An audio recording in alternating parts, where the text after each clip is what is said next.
Extracting World of Warcraft skills in American comics. This video is purely for entertainment and does not infringe on copyrights or laws. The rights to the novel and image belong to the original author. We do not claim ownership.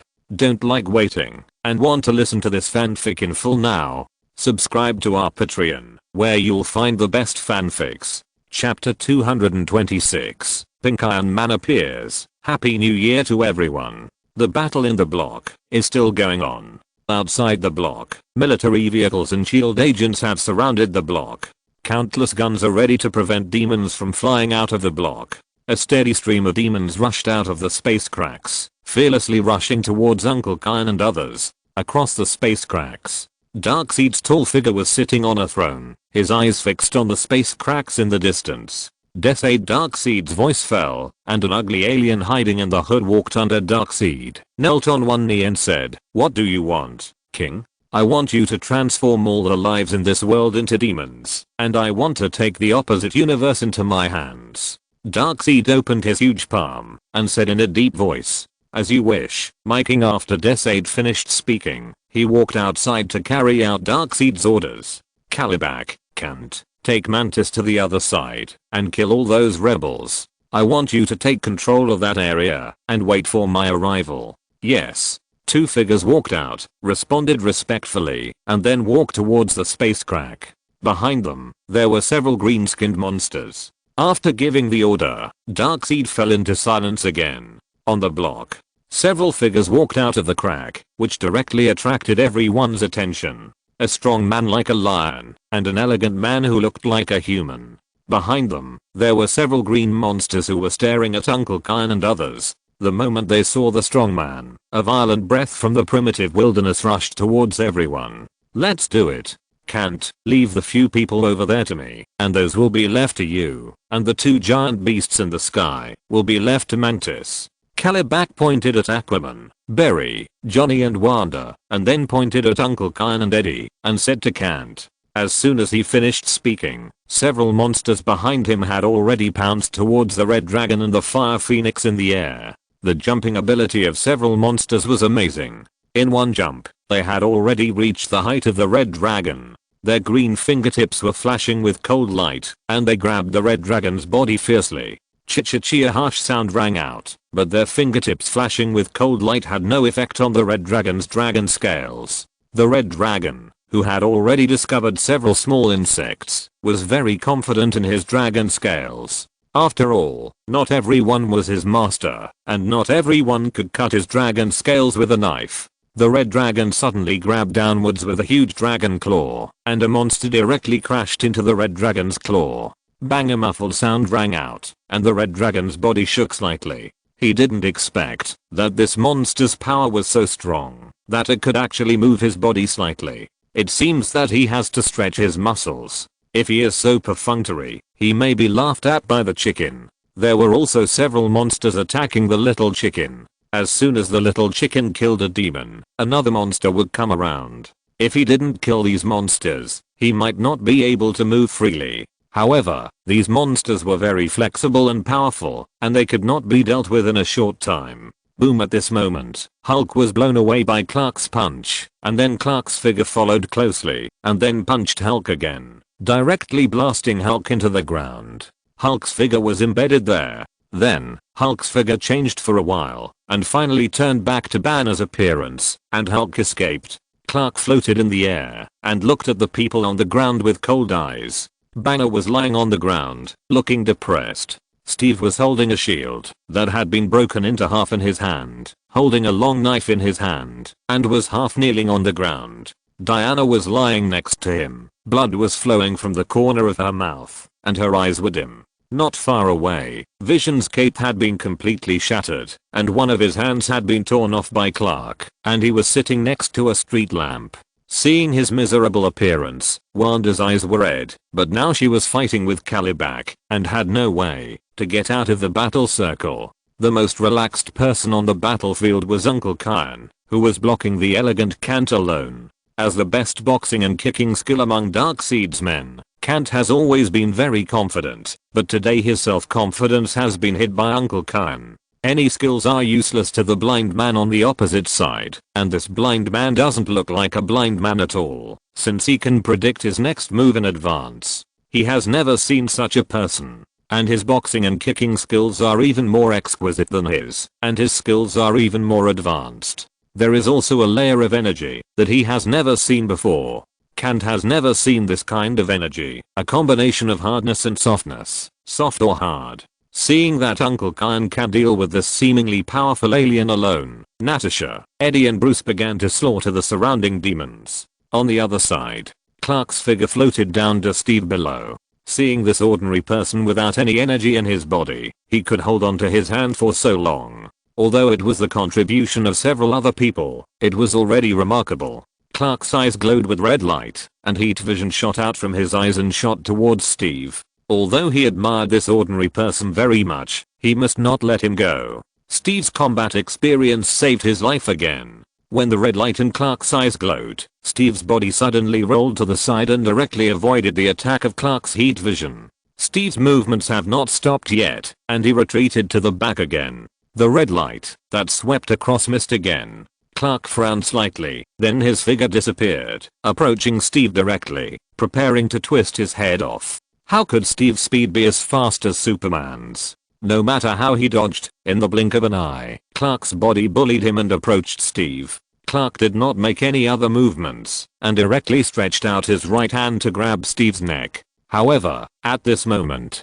a pink light slid down from the sky, and fell towards Clark in front of Steve. Boom! Clark's figure was blown away more than 10 meters. His body was directly blown into the flower shop. When everyone heard the noise, they turned their heads and saw that Clark, who was just like a god, was blown into the house. Everyone looked at the person curiously. In front of Steve, there was a smaller figure wearing a golden pink armor. In his hand, he was holding a huge battle axe that didn't match his height. Wow. Pink Iron Man is here. Uncle Steve, don't be afraid. I'm here to save you. A childish little girl's voice came from the armor, and the armor rose up, revealing the beautiful and cute little face of little Sissy. Everyone in the DC world swallowed their saliva and patted their heads in a daze. What happened to this world? There is actually a little girl who can blow Clark away. P.S. Today is New Year's Eve. Little one wishes everyone a happy new year, all the best, and all your wishes come true. Chapter 227 Little Guy vs Superman. On the block, Barry patted Tony beside him and asked, whose child is this? Why is she so powerful? This is my goddaughter. Do you see the armor on her? I made it for her. And her father is the strongest in our world. Tony was full of pride. Looking at Tony with a proud face, Barry was speechless. This is not your daughter. You are just a godfather. What are you showing off? Calibac frowned and looked at the petite figure standing in front of Steve. He could feel the powerful power from that petite body, and the battle axe in her hand was even more terrifying. Calibac looked at Kant, but Kant didn't have time to pay attention to him now. He was being chased and beaten by Uncle Kyan.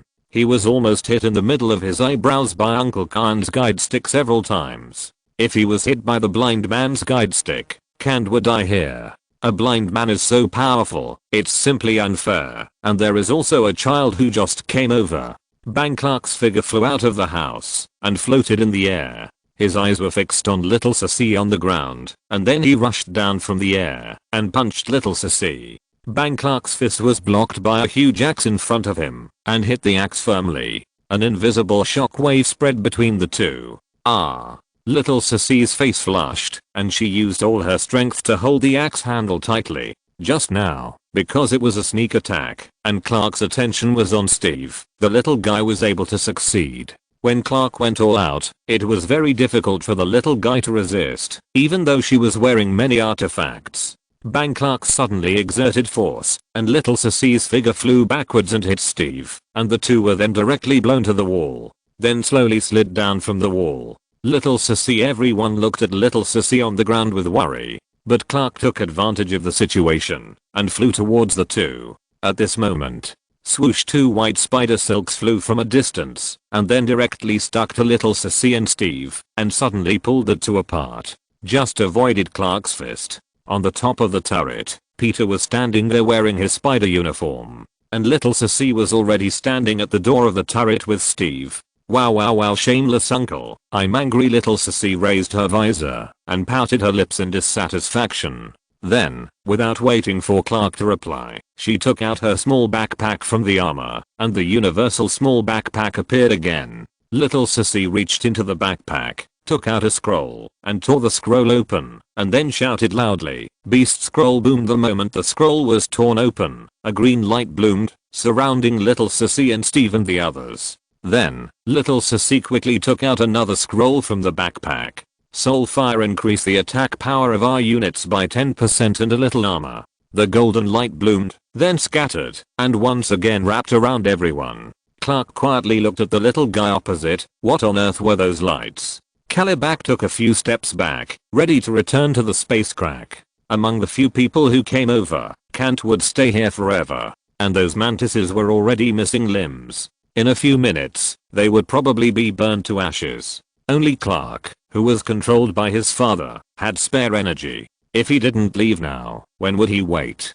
And the things that the little guy took out seemed to add status to these guys. If he didn't leave, he would have to stay with Kant forever. Little Sissy's hand hadn't stopped yet, and she took out a scroll from her backpack again, and tore it open. A halo of lightning suddenly appeared and surrounded the little guy. Clark, who had been expressionless all the time, finally had a change on his face. He frowned tightly, looking at the lightning surrounding the little guy with some fear. He could feel the destructive power. The little guy's hand did not stop, and he pulled out a small staff from his pocket.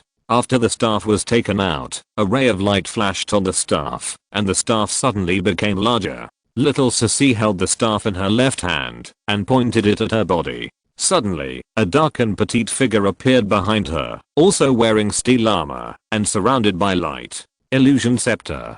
Create a clone, which has the same status as the original body, but only has half the attack power of the original body. The clone will exist for 5 minutes, and then it will disappear directly. The dark clone stood silently behind the little guy with an expressionless face. Go. The little guy shouted, then pulled down the mask, and rushed towards Clark with the battle axe. Her petite figure was like a flash of lightning. In the blink of an eye, she came to Clark's front, and chopped down the battle axe in her hand, bringing purple lightning. The axe blade drew an arc, and chopped down towards Clark's chest. Clark looked at the lightning surrounding little Sissy with caution, and then flew backwards, to avoid the falling battle axe and the lightning approaching him. However, when Clark flew back a few meters, the dark clone appeared behind Clark, and the dark battle axe in his hand, chopped directly at his back. Clark's face was calm, without any panic, and his body moved sideways, dodging the attack of the battle axe again. Then he turned his body backwards, avoided the lightning surrounding the clone with his right hand, and punched the clone's chest directly, knocking the dark clone away more than 10 meters. At this time, the little guy's real body bullied again, dragging the battle axe with both hands. The little guy seemed to see that Clark was afraid of lightning, and her petite body approached Clark directly. The battle axe in her hand flashed with cold light and chopped down Clark's head. Clark had no time to dodge, so he could only clench his fists, cross them above his head, and block the battle axe above his head, while Clark's body kept retreating backwards, avoiding the lightning approaching him. Above the block, Mei Gan looked at the scene and the battlefield below, with a look of surprise and doubt on his face. He just said it casually last time. How come this guy from DC really came over? This is unscientific. Could it be that his mouth is really blessed? Mei Gan just arrived, because it was time to pick up the little guy from get out of class, and he had to prepare dinner, so he came back early. Since Audrey became a teacher, Mei Gan was responsible for breakfast and dinner. They both had lunch at school at noon, and Tony even hired a famous chef to cook the meals. Mei Gan wanted to work in the school. He didn't have a diploma, so he could be a security guard. At least the meals every day were great. I'm getting off topic. Looking at little Sissy who was fighting with Clark, Mei Gan stroked his chin, thinking whether to teach the little guy some magic skills. After all, the skills drawn out all have their own release principles. It is still okay to teach people, and the magic power in the little guy is enough to use some skills. Chapter 228 Malay. Happy New Year to everyone. Above the block, Mei Gan's figure was looming in the air, staring at the people who were fighting. The blue staff in his hand was silent, without any light emitting. Mei Gan was in no hurry to go down. Although the situation in the block looked very bad, with him there, he could handle any bad situation. And he wanted to let the little guy exercise. After all, the little guy was already 4 years old. He had grown up. He was already 4 years old. He still needed combat experience. Mr. Superman, who wore his underwear outside, was a good sparring partner. At most, he would revive his girlfriend later, as a reward for his sparring with little Sissy. With Mei Gan standing in the air, no demon-like demon would fly out of this block. As long as a demon-like demon left the block, the staff in his hand would directly extend a burning arrow of fire to burn the demon-like demon to ashes. He wanted to run away after destroying the block. After solving these invaders, Mei Gan would go to DC in person and raise Darkseid. If he hadn't come back early, who knows how many people would have died here today, and he might have to spend a lot of magic power to revive them. There are no employees of Luden here, and there is no money pit to revive so many people, which is not cost effective. Below, the battle is still going on. Uncle Khan's opponent is already in danger. In a few more rounds, Uncle Khan will probably beat Khan to death with his stick. Steve has helped Banner out of the battlefield and leaned him against the door of the tavern, where Vision, who had lost his hand, also leaned. A black shadow flashed above the tavern house, and Venom's figure suddenly appeared next to a demon who was about to attack Steve and others. The dark claws fell towards the demon and directly cut the demon into 3 pieces.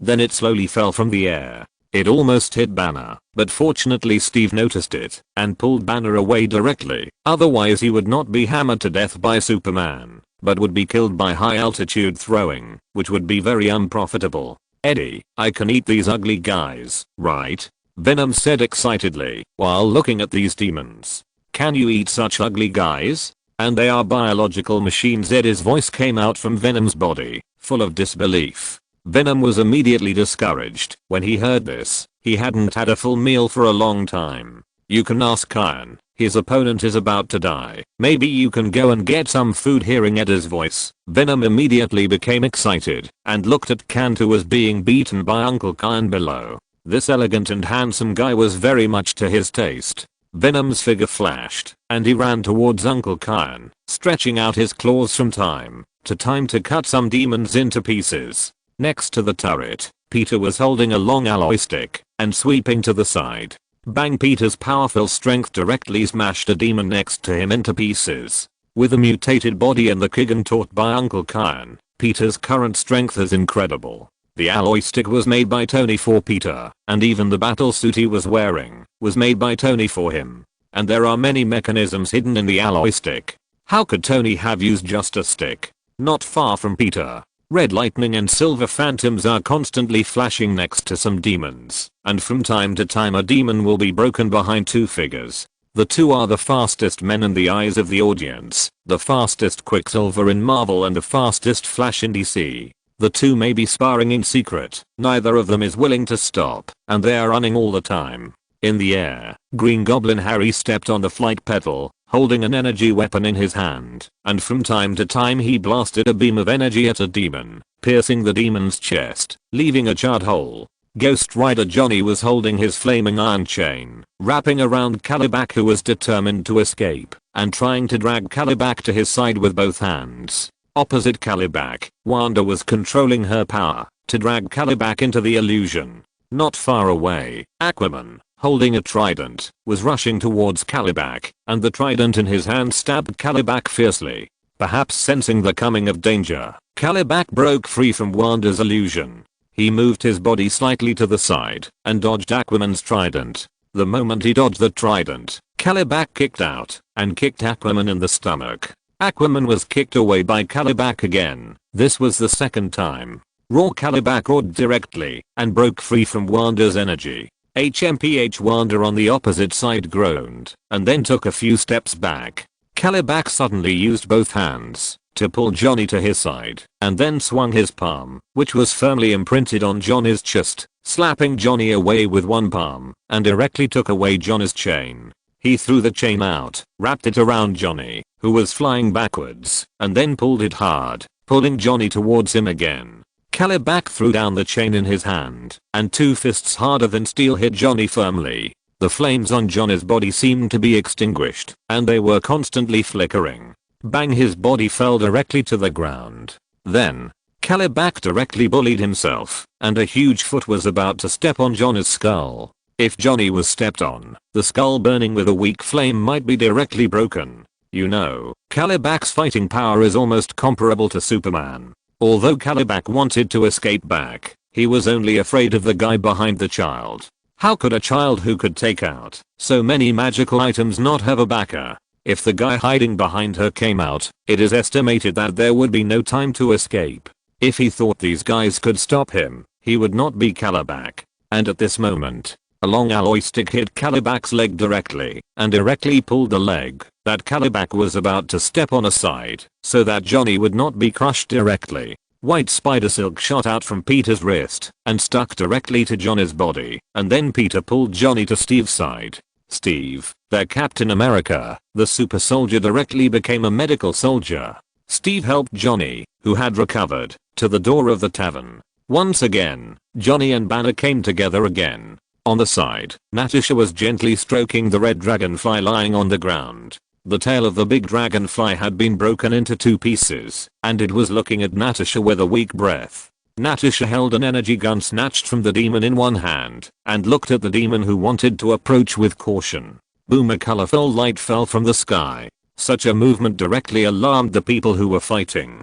Kalibak was a little surprised. Could it be that the guy hiding behind the child came? However, judging from the expressions of the others, the kid was still fighting with Clark, and the 2 of them were evenly matched. Neither of them could do anything to the other. The colorful light dissipated, and Thor's figure appeared in the original place, and in his hand, he was holding a reforged short-handled hammer, which he had recently asked the dwarves to forge. He also got an amazing news. Chapter 229 Melee 2. In the block. Thor's appearance made everyone who was fighting in the melee breathe a sigh of relief. Although Thor may not be able to deal with these guys directly, at least Thor can give a few people a break. Heimdall told me that an enemy from another world appeared here, and I came here immediately. Thor's short-handled hammer directly blasted away a demon who was about to attack Tony, and came to Tony's side and said, "You came just in time, Thor." A stream of energy appeared in Tony's palm, piercing the chest of a demon, and turned to Thor and replied, "Where's Mei? Why isn't he here? If he was here, these guys wouldn't be enough for his magic." Thor raised the hammer in his hand to his head, and several lightning bolts appeared in the air, and then were pulled by Thor to strike at several demons, directly splitting several demons into charcoal. "I can't contact him. He is avoiding death," Tony said speechlessly. "Excuse me, who is the Mei you are talking about? Why do I keep hearing you talking about him? But I haven't seen him appear." The long sword in his hand cut a demon in half. After hearing what the 2 said, Wonder Woman Diana, who was passing by, asked the 2. Cyborg and Bruce, who were not far away, also looked at the 2 curiously. If there really is such a powerful person, then they will be saved. Do you see the 3 defense towers standing on the block? That was built by Mei. The phoenix and red dragon flying in the sky are also his pets, and the little guy who is fighting with your former accomplices is her daughter, my goddaughter. She is only 4 years old now. Tony first pointed to the 3 defense towers and the phoenix and red dragon in the sky, and finally pointed to little Sissy who was blocking Clark alone. Fuck, you actually let little Sissy face such a powerful guy alone. If Mei knew, you would probably be in trouble. Thor knew how much Mei Gan loved little Sissy. His title of daughter slave was well known here. No way. Now only the little guy can stop the guy with the red underwear, Tony said with some self-blame. He also doted on little Sissy. If he didn't have that ability, he would have blocked in front of little Sissy. It seems that I can't be lazy anymore. I have to develop more armor, Tony thought secretly in his heart. Listening to Tony's words, Bruce and others showed disbelief on their faces. Such a powerful guy is only 4 years old. He must not be bragging. Why is he hiding from death when he is so powerful? Is his deadline coming? As soon as Bruce finished speaking, he felt a cold chill descending on him. Bruce looked down at his clothes, then looked at the sun in the sky, and shook his head in confusion. Death refers to a goddess who manages the dead souls of the world. Because Mei has married Audrey, he has to avoid the tracking of the goddess of death. Tony explained to Bruce without any boredom. Diana was a little unconvinced. This so-called Mei could actually make the goddess fall in love with him. Isn't this nonsense? Don't look unconvinced, beautiful lady, he is telling the truth. By the way, beautiful lady, what is your name? Thor said to Diana, after seeing her expression. Then, Thor took a deep look at Diana's long legs. Thor, who had already broken up with Jane, showed an interested look on his face, and said to her, don't be horny, Thor. We have to deal with these guys first. When this is over, you can chase them to their world. Tony patted Thor on the shoulder, and said to him, Diana Prince, sir, I have no interest in you, so you'd better concentrate on fighting. Diana, who cut a demon in half, said to Thor directly. Thor did not show any regret on his face. He just shrugged indifferently, then joined the battle directly, and moved towards Kalibak. Peter and his friends were almost unable to hold on. He had to go over to help. At this time, the chick, who had already dealt with the mantis, swung down a stream of red light, which fell directly on Clark. After dealing with the annoying mantis, the chick immediately came to support little Sissy. However, just as it launched the first attack, it remembered the voice of Mei Gan in its mind. Don't go to help you yet, let little Sissy play for a while, you go to help Peter and the others.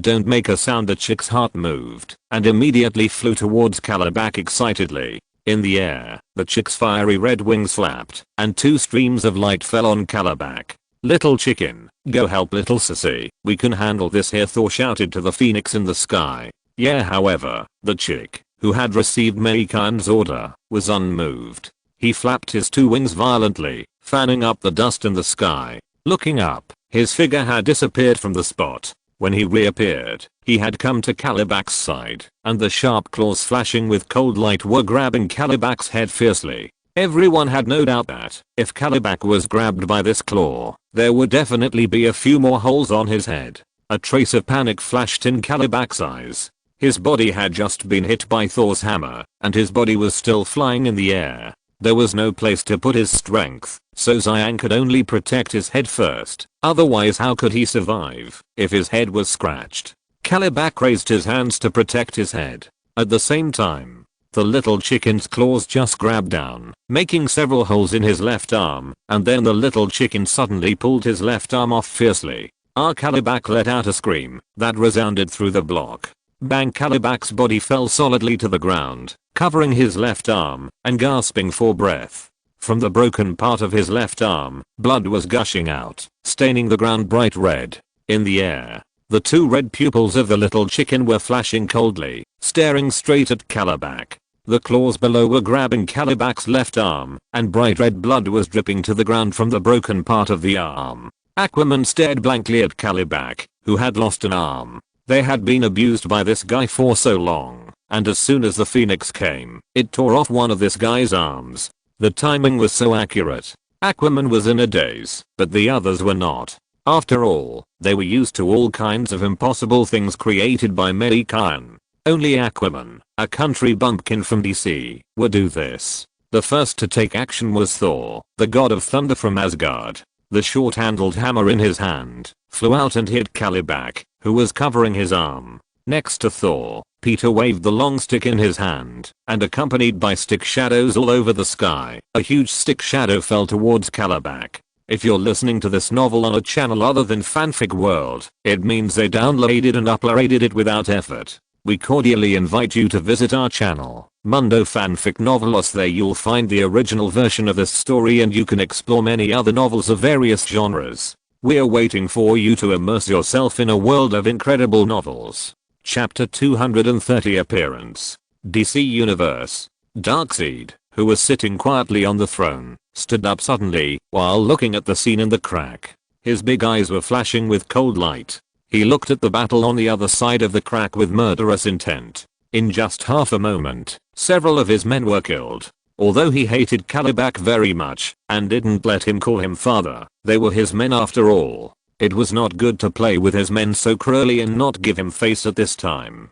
Darkseid looked at his men below and shouted, "Desert, now, immediately, take people over immediately. I want you to eliminate all those guys. I don't want to see anyone hindering us again." Received, my king. Desert knelt on one knee and bowed his head. Then, on both sides, several weird looking guys walked out. A grey-haired old lady walked out first, and followed behind Desert. The kind grandmother, who specially captured some talented warriors for Darkseid to brainwash and work for Darkseid. Although this old lady looks kind, she is a ruthless guy and was once a special commander of Apocalypse. A green giant walked out from the left, holding a scepter with a red glow in his hand, and the huge figure followed the kind grandmother. Titan, a green giant, he has superhuman strength. Then, on the right, a man with a rampant smile on his face, showing a mouth full of sharp teeth, who looks crazy, walked out, and made a weird hairy laugh while walking. His hands and feet are made of steel. Dr. Chaos, a guy with strong telepathy and control ability. If he wants, he can even control the mind of the entire planet. This is Professor X of DC. Then, one figure after another walked out from the left and right. Motterer, Darkseid's servant, can make people fall asleep with his left hand and kill people with his right hand. Glory Godfrey, who can bend the will of a large number of people to make them submit to him. Darkseid's men followed Desert and walked towards the space crack. Darkseid watched his men leave silently, with a look of success on his face, as if that world was already in his control. King, maybe you have to go there yourself. The water in that world may be a little deep. We must be careful. There may be particularly powerful beings in that world. Below, the only figure who did not follow Desert out said with his head down. The person who spoke was wearing a military uniform and a round lens on his right eye. His expression was a little heavy. Just now, his eyes had been fixed on the petite figure opposite him, and he also found that the so-called heroes opposite him did not show any panic. It seems that they are not afraid of death at all. Perhaps their world has an unknown side. Maybe you are right, Wellyman. I'm waiting for them to appear. If they run away directly after my appearance, the universe is so big that I don't want to look for them one by one. Besides, Darkseid paused, stretched out his strong palm, clenched his fist and said again, "Under my powerful strength, all resistance is a piece of white paper that can be broken with a poke. The most important thing is to have power, and it just happens that I have such power." Wellyman Wandiba bowed respectfully to Darkseid, and then looked at Darkseid with fanatic eyes. "Praise you, the almighty King," Wellyman Wandiba said to Darkseid in a fanatic voice. Darkseid did not speak, but looked calmly at the other side of the space crack. On the block, as Desert came with a group of elite warriors, the pressure on Steve and others immediately began to increase. Although there was support from Hawkeye Barton with Bucky and Colonel Rhodey wearing steel armor and a group of S.H.I.E.L.D. agents, their power was limited after all, and could not change the entire battle situation. Especially those who can control people's hearts. Aquaman, Harry, Thor and others were directly controlled by them, and turned against everyone. Even with the participation of the Fire Phoenix and the Red Dragon, they were still in danger. In the end, even Adam and Eve joined the battlefield, and the entire block had been destroyed by artillery fire.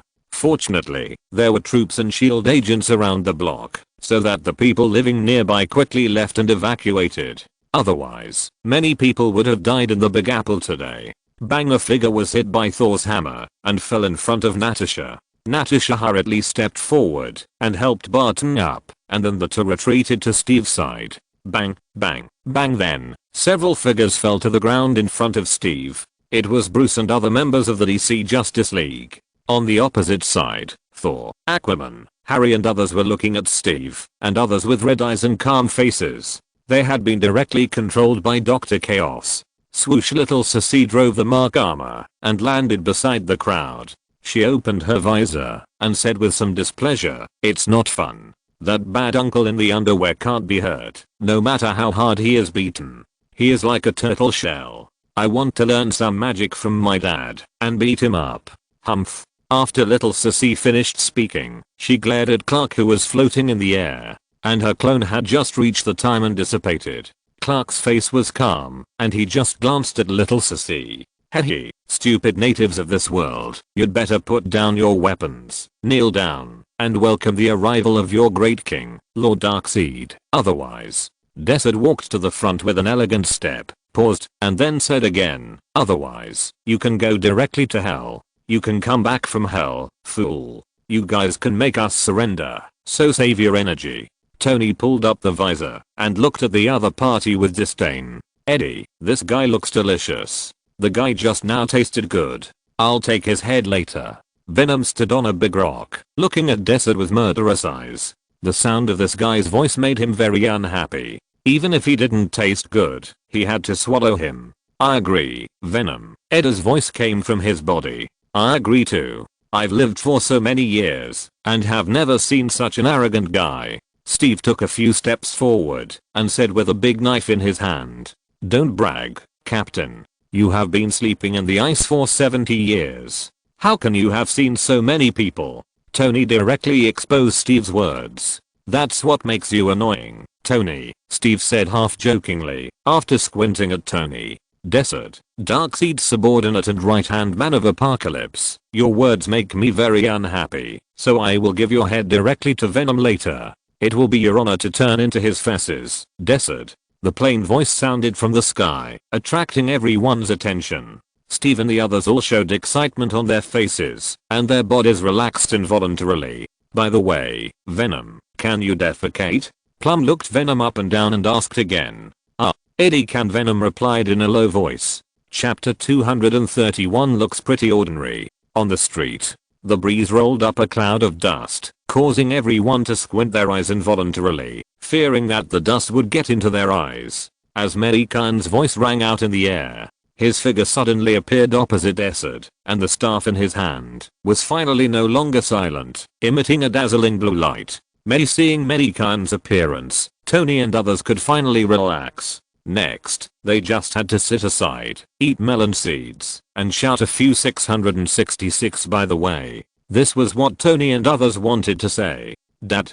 The first time little Sissy saw Mei Gan, she untied the mark armor and rushed towards Mei Gan. Seeing that it was the little guy, Mei Gan quickly smiled, picked her up, and kissed little Sissy's face affectionately. When Bruce and the others saw Mei Gan, their pupils shrank slightly. They looked at each other. There was a puzzled look in their eyes. Just like this, an ordinary person is the strongest person on this planet, a Chinese. Could it be that this Chinese's kung fu is more powerful than that blind man over there? They admire Uncle Kyan and the others very much. Although he can't see, anyone who sees him waving that stick will be scared. This Chinese also has a stick in his hand. Moreover, from what he said, he seems to know these alien invaders, and he should know us too. But isn't this another world? Why does he know us? Knowing everything, or maybe he has been to our hometown. Bruce doesn't know. Maybe he should ask him in person later. Who are you? Are you also a rebel of this planet? Why do you know the existence of Apocalypse? Have you been to our world? Desert was stunned for a moment when he heard this, and then he sneered. Even if he had been to our side, so what? Looking at the murderous intent in Mei Gan's eyes, he looks like the father of that little guy. It is estimated that he is another enemy who blocks our king. For such a person, Desert doesn't mind turning him into a corpse. Mei Gan did not answer Desert's words, but put the little girl down, then touched her little head and said, go to your godmother's place first. Daddy will deal with this guy first. Yeah. The little girl nodded her little head, then turned and ran towards Natasha. You are pretending to be stupid in front of me, Kryptonian. Go and twist his head off for me. Clark heard the words, and a trace of struggle flashed in his eyes, and then was suppressed by the red light. He looked at Mei Gan calmly, moved his body, and pounced on Mei Gan. Mei Gan looked at Superman who was flying towards him, and pointed the staff in his hand directly at him. Be careful. Looking at Superman who had already pounced down, Bruce and Barry shouted unconsciously. Purification. Just as Bruce and Barry finished speaking, Mei Gan's voice rang in everyone's ears. As soon as Mei Gan finished speaking, Clark, who was pounced on Mei Gan, was instantly surrounded by purple lightning, but the lightning did not hurt him at all, and then the purple lightning penetrated into his body. The sudden appearance of lightning made Clark panic and stop in midair. Looking at the lightning, that seemed to do no harm, he frowned and looked at Mei Gan. After a few breaths, the purple lightning disappeared. Looking at the lightning, that seemed to do no harm to Clark, Desert laughed and looked at Mei Gan and said, "Is this what you call power? Don't make me laugh to death. Ha ha ha ha, thank you." However, at this moment, Clark came back to his senses, first frowned and looked at the people below, then looked at Mei Gan. The red light in his eyes had disappeared, and looked at Mei Gan and said solemnly, "You're welcome." Mei Gan nodded slightly, and said to Clark. This scene made everyone from the DC world stare at their eyes. It was so simple to restore Clark, who was in a controlled state, to his original state. Bruce and his friends were even more ecstatic. As long as Clark recovered, their chances of winning would be greatly increased. Even if this so-called strongest person only had this ability, they were full of hope. Is this possible? It is definitely impossible. This Chinese must have other more powerful abilities. Thinking of this, the eyes of several people looking at Mei Gan were somewhat burning. Clark's figure slowly landed beside Bruce and others, and then he looked at Desert and others with murderous eyes. Desert looked at Mei Gan in surprise. He didn't expect that the people controlled by the king were easily released by this guy. It seems that he underestimated this guy. "I didn't expect you to have such skills. I underestimated you." "But, so what? You still have to die here, and die in the hands of Desert." Desert opened his palm, and then slowly closed it in front of everyone. Humph! Clark heard this, snorted coldly, and then his pupils turned red. Is this the rhythm of a direct fight? Seeing this, Desert and others on the opposite side looked at Clark warily. Mei Gan took a few steps forward, stretched out his hand to stop Clark, who was about to release the heat vision, and then looked at the demons swarming out of the crack. Then he looked at the wounded behind him. Mei Gan suddenly clenched his staff with both hands and slowly said, "Holy light." As soon as the voice fell, the staff suddenly glowed with golden light. Then, more than a dozen golden holy lights fell from the sky. They fell on everyone, and everyone only felt a warmth rising on their bodies. The injuries just received disappeared without a trace in the blink of an eye. Mei Gan suspended the staff beside him, and then suddenly swung his right hand. Several fiery red ropes suddenly wrapped around Thor and others. Before Desert and others could come to their senses, Mei Gan had already pulled Thor and others in front of him.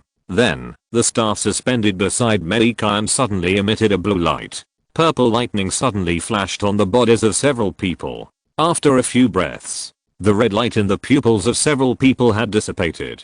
"Mei, you finally showed up. Otherwise I was afraid that I would accidentally hurt little Sissy, and you would blow my ashes away." Thor had just recovered, and the moment he saw Mei Gan, he couldn't help but complain. Mei Gan rolled his eyes speechlessly, then pulled several people behind him. "Who is that guy? He seems to be very powerful, but he looks quite ordinary. He can actually rescue us from the control of those guys." The Aquaman, who had been controlled, returned to Barry's side and asked carefully. However, his so-called low voice was heard by everyone around. After hearing this, several people moved away from Aquaman a little bit, especially Barry. In front, Mei Gan, who was walking towards Desert and his group step by step, suddenly pulled the corner of his mouth. This Aquaman's brain was really not very good, no wonder he was controlled. However, at this moment, a subtle mental power suddenly invaded Mei Gan. It was Dr. Chaos. Just now, Desert gave him a look, and he directly attacked Mei Gan. Dr. Chaos tried to control Mei Gan. However, with his little mental power, trying to control Mei Gan was like trying to blow up the entire universe with a firecracker. Chapter 232 Death and Decay. On the street. In the evening, the moonlight has already peeked out. Behind Desert, Dr. Chaos' eyes glowed red, staring at Mei Gan's figure closely, and invisible mental power was attacking Mei Gan.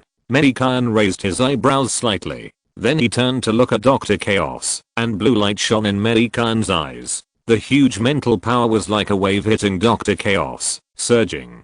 Bang! The clear sound reached everyone's ears. But they saw Dr. Chaos's head exploded directly, and the skull fragments mixed with other unknown liquids scattered in all directions.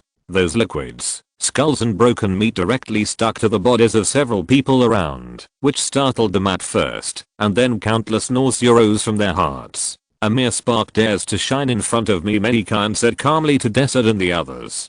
But the kind grandmother and others looked at Mei Gan with gloomy faces. If Desert hadn't stopped them, they might have rushed directly to Mei Gan and cut Mei Gan into 18 pieces. You are so good. I guess I can't keep you here for too long. After Desert finished speaking, he raised his right hand in the air and waved it forward.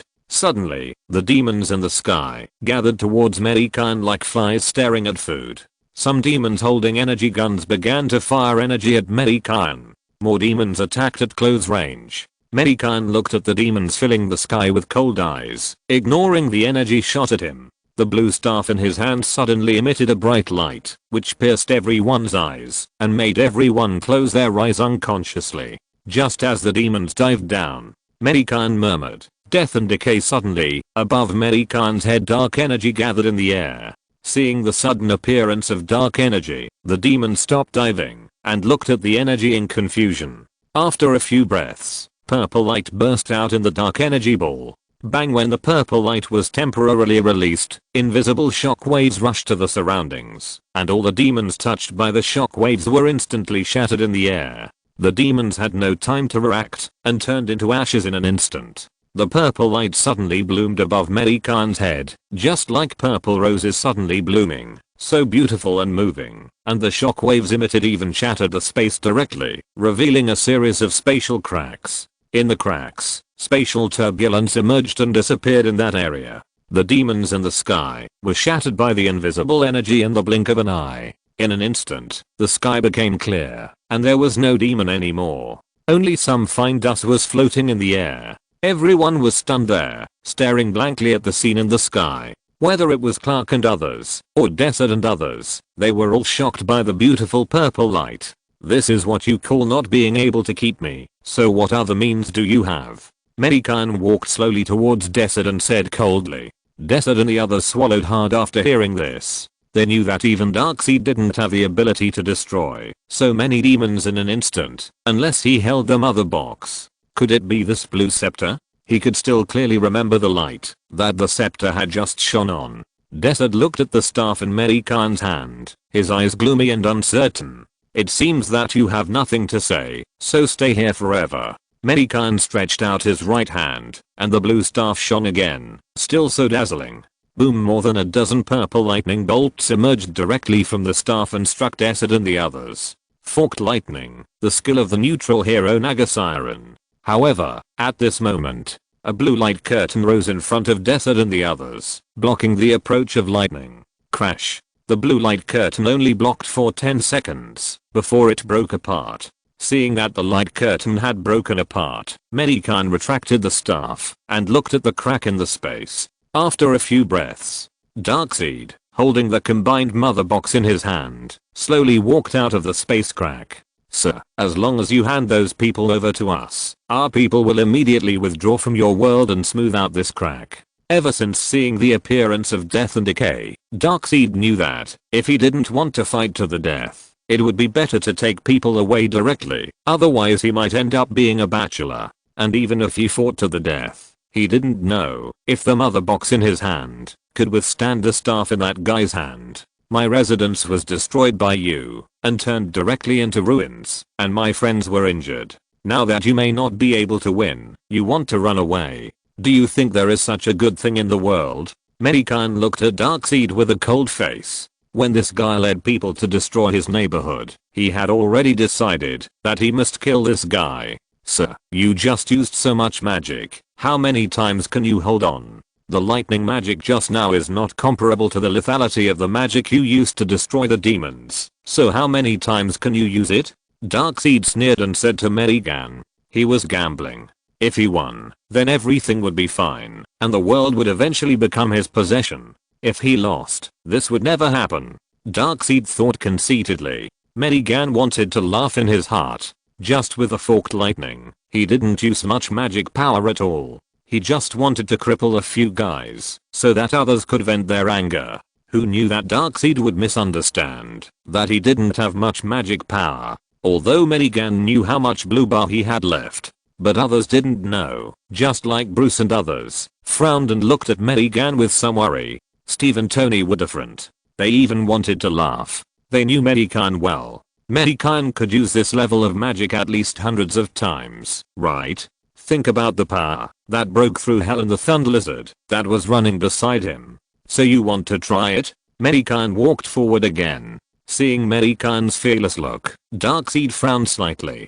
Was this guy pretending, or did he really have the power? You don't have to pretend anymore. I can give you another chance. Hand those guys over to us, and we will immediately withdraw from your world. Nick, who appeared again, actually wanted Mei Gan to agree. After all, these guys didn't belong to him. But he didn't interrupt. If he said something wrong, who knew if Mei Gan would blow his ashes? It was estimated that he could pull himself back from the kingdom of death again. He didn't want to have the same experience as Carlson. Are you done? If not, I can still listen to you continue. If you are, then I'll send you on your way. Mei Gan stopped about 2 meters in front of Darkseid and said to Darkseid, Chapter 233 Too slow. On the block, the white moonlight was scattered, and because there was no demon-like obstruction, the moonlight was scattered on the ground unscrupulously. After Mei Gan arrived, the chicken and the red dragon had returned to their small form and stood at the feet of little Sissy. Mei Gan held the staff in his right hand and stood face to face with Darkseid. The atmosphere was a little heavy for a while. The heaviness was relative to Darkseid and Bruce. Steve, Tony and others were much more relaxed. Darkseid could not figure out Mei Gan's background, but he wanted to give it a try. After all, if he delayed any further and let him recover, it would be a loss. Since you insist on seeking death, then I will fulfill your wish.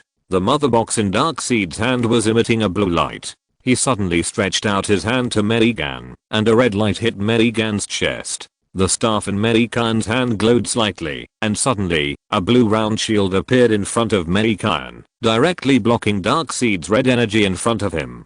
Bang, fire splashed, and the red light hit the shield and immediately dissipated in the air. Darkseid was not angry. His figure suddenly flashed, and his right foot stepped out, directly passing through the space, and approaching Mei Gan. The mother box in his hand changed, and turned into a huge battle axe. Darkseid's figure appeared in front of Mei Gan, and the huge battle axe in his hand chopped down on Mei Gan's head. Mei Gan's face was calm, and the staff in his right hand glowed. In an instant, his figure disappeared from the spot, and when he appeared again, he had already appeared in front of Tony and others. Want to fight me in close combat? Then it's as you wish, Mei Gan said to Darkseid, who had revealed his figure. You have run out of ideas, right? I will give you one last chance. Submit to me, and you will be the ruler of this world, second only to me. Darkseid put the battle axe on his shoulder, and bewitched Mei Gan again. Haha. If you want to take me as your subordinate, then you are not qualified. Mei Gan finished speaking. The staff in his hand disappeared. Then, a fiery red light flashed in his hands, and 2 traditional swords burning with flames appeared in Mei Gan's hands. With the appearance of the swords, Mei Gan's body was covered with flames. This was the sacrificial skill carried by the swords. The 2 swords were the equipment carried by the fire clone of the neutral hero Panda Brewmaster, the ultimate magic fire and earth storm. Originally, Mei Gan wanted to use the warhammer carried by the earth clone, which was a round warhammer, not the small hammer used by Thor. It would be great to hit Darkseid like that, but he thought that he was an elegant wizard. How could he use such a crude weapon? He might as well save it for next time when no one was watching. This time, he would just use a big knife. Anyway, it was not the big knife in Steve's hand. Pegasus would never use that kind of big knife. As soon as Pegasus held the big knife, his figure rushed towards Darkseid like lightning. Isn't he a magician? How can he use a knife to cut people? Barry stared at Pegasus' disappearing figure with wide eyes and said in disbelief, I don't know how many times they have widened their eyes. I guess everyone will have a pair of beautiful big eyes when they go back. Who said he is a magician? Tony glanced at Barry and said after looking at him like a country bumpkin. Okay. He has been holding a staff. I thought he was a magician, but I didn't expect his speed to be so fast. Barry stared at Pegasus, who was fighting with Darkseid, swallowed his saliva and muttered, not only is he fast, but his fighting skills and strength are also top notch. Putting the long sword back on her back, Diana looked at the battlefield where the 2 were fighting with a burning gaze and continued. On the battlefield in front, The long sword in Mei Gan's hand drew a series of fiery red blade shadows, slashing at the battle axe in Darkseid's hand one after another. If Mei Gan had not relaxed for a long time, Darkseid would have been chopped into 2 pieces by him. Mei Gan now understands the feelings of the bald cape man. As an invincible person, it is really difficult to find an opponent of equal strength. Even Darkseid in front of him, who had torn the Justice League into pieces, could not withstand his sword if he was serious. Mei Gan felt it at the beginning of the sword. At the beginning, he only used a little force, and Darkseid could not bear it, and knelt down in front of Mei Gan. And he knelt directly on the ground, and made 2 holes. In the end, in order to play with Darkseid, Mei Gan could only hold back. Too slow, too weak. The axe is not danced with the slightest rules. I guess even Cheng Yaojin is 100 times stronger than you. The long swords in Mei Gan's 2 hands kept crossing the void and chopped on the battle axe transformed by the mother box. The close combat, sparks flying, and Mei Gan's mouth never stopped, constantly firing verbal cannons at Darkseid.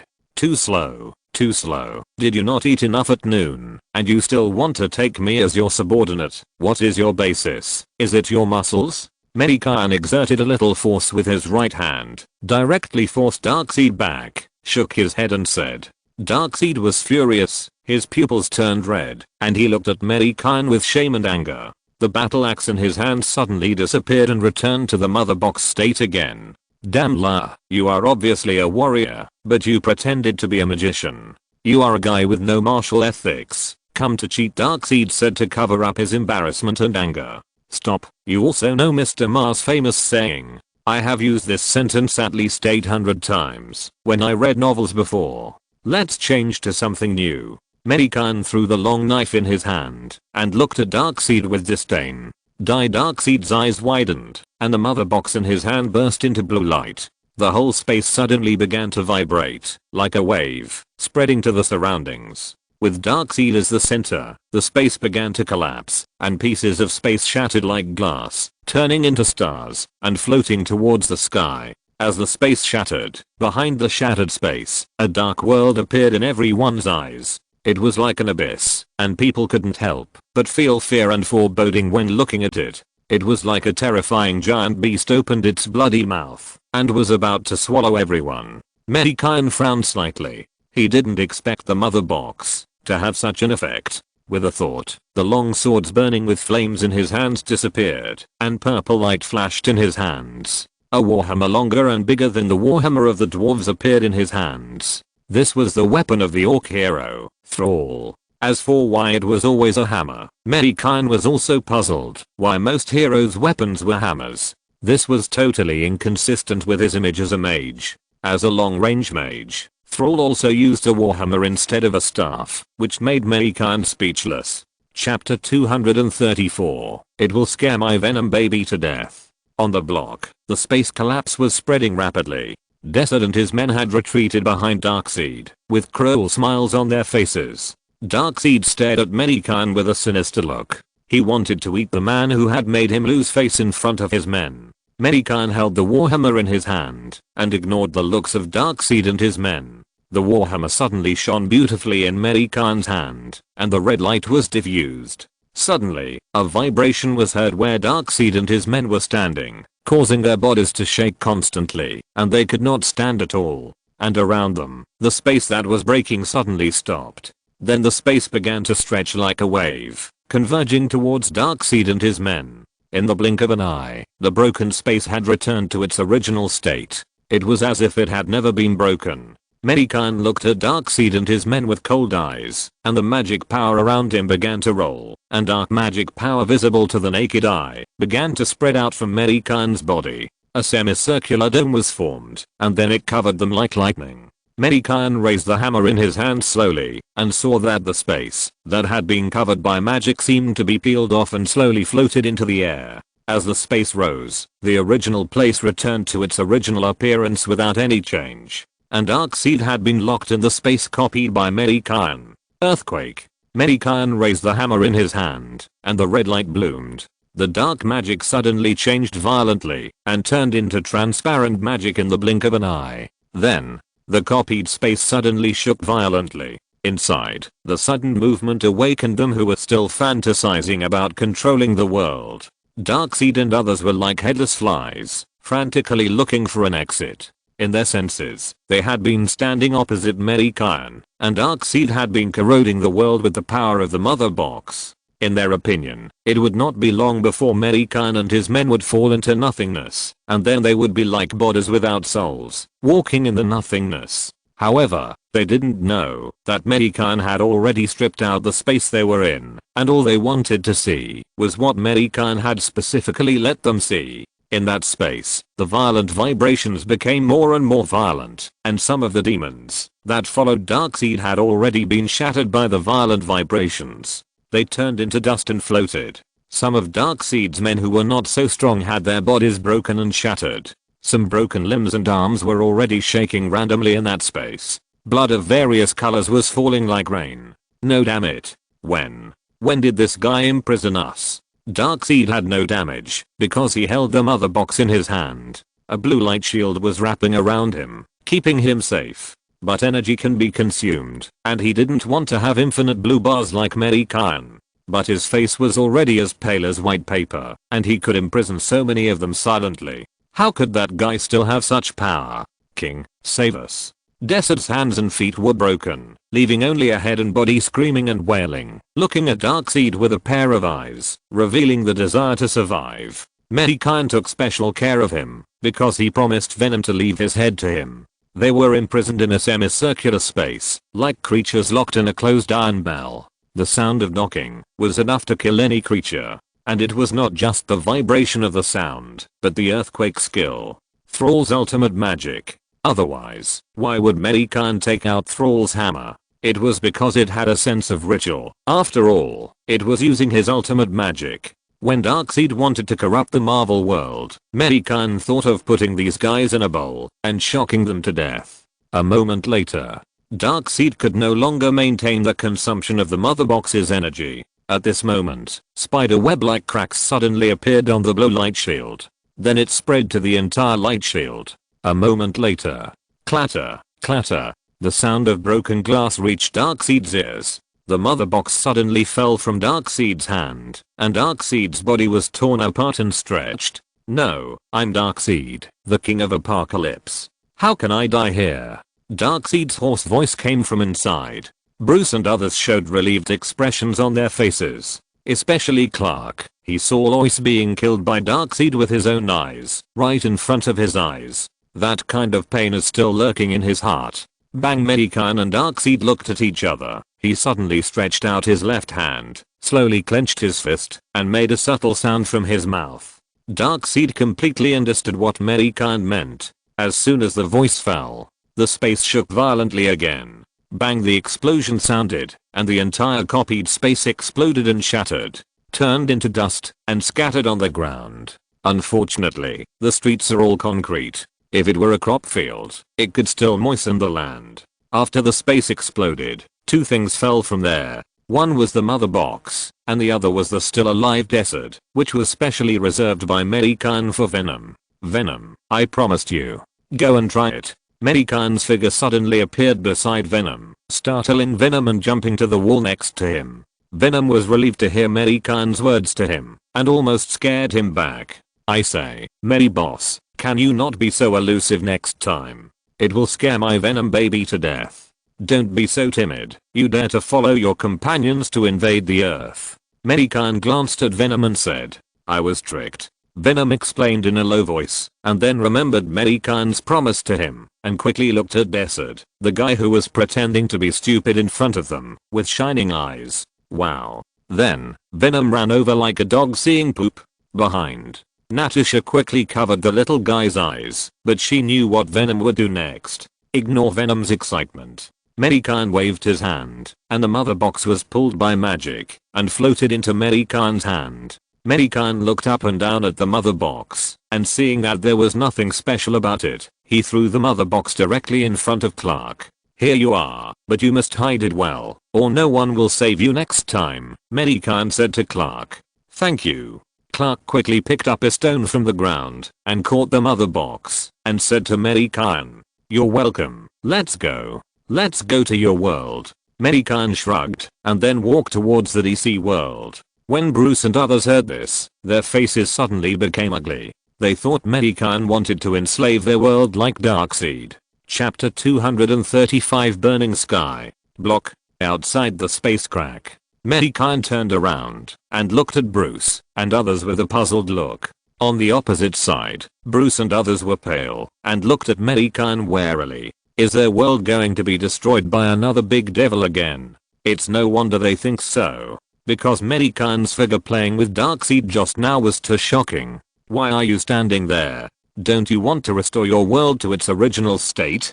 Clark, don't you want to revive your Lois? Mei Gan said impatiently. If it weren't for your pitiful appearance, Mei Gan would not bother to pay attention to these guys. Clark's eyes suddenly lit up when he heard it, and he looked at Mei Gan with a surprised expression on his face and said, "Sir, you said you can revive Lois. Nonsense. Hurry up." Mei Gan rolled his eyes speechlessly, then turned and walked towards the DC world, shaking his head with some disappointment. I didn't expect that this Superman, who had a lot of fans before crossing, was also a fool, and his image collapsed. Bruce and the others all looked at each other in surprise. Then they excitedly followed Mei Gan and walked towards the space crack. I didn't expect that what they said about resurrection was true. I thought it was a joke. Barry said to Cyborg and Aquaman beside him as he walked. Do you know why you didn't say it earlier? Bruce turned and said to him in front of him. They just embarrassed themselves.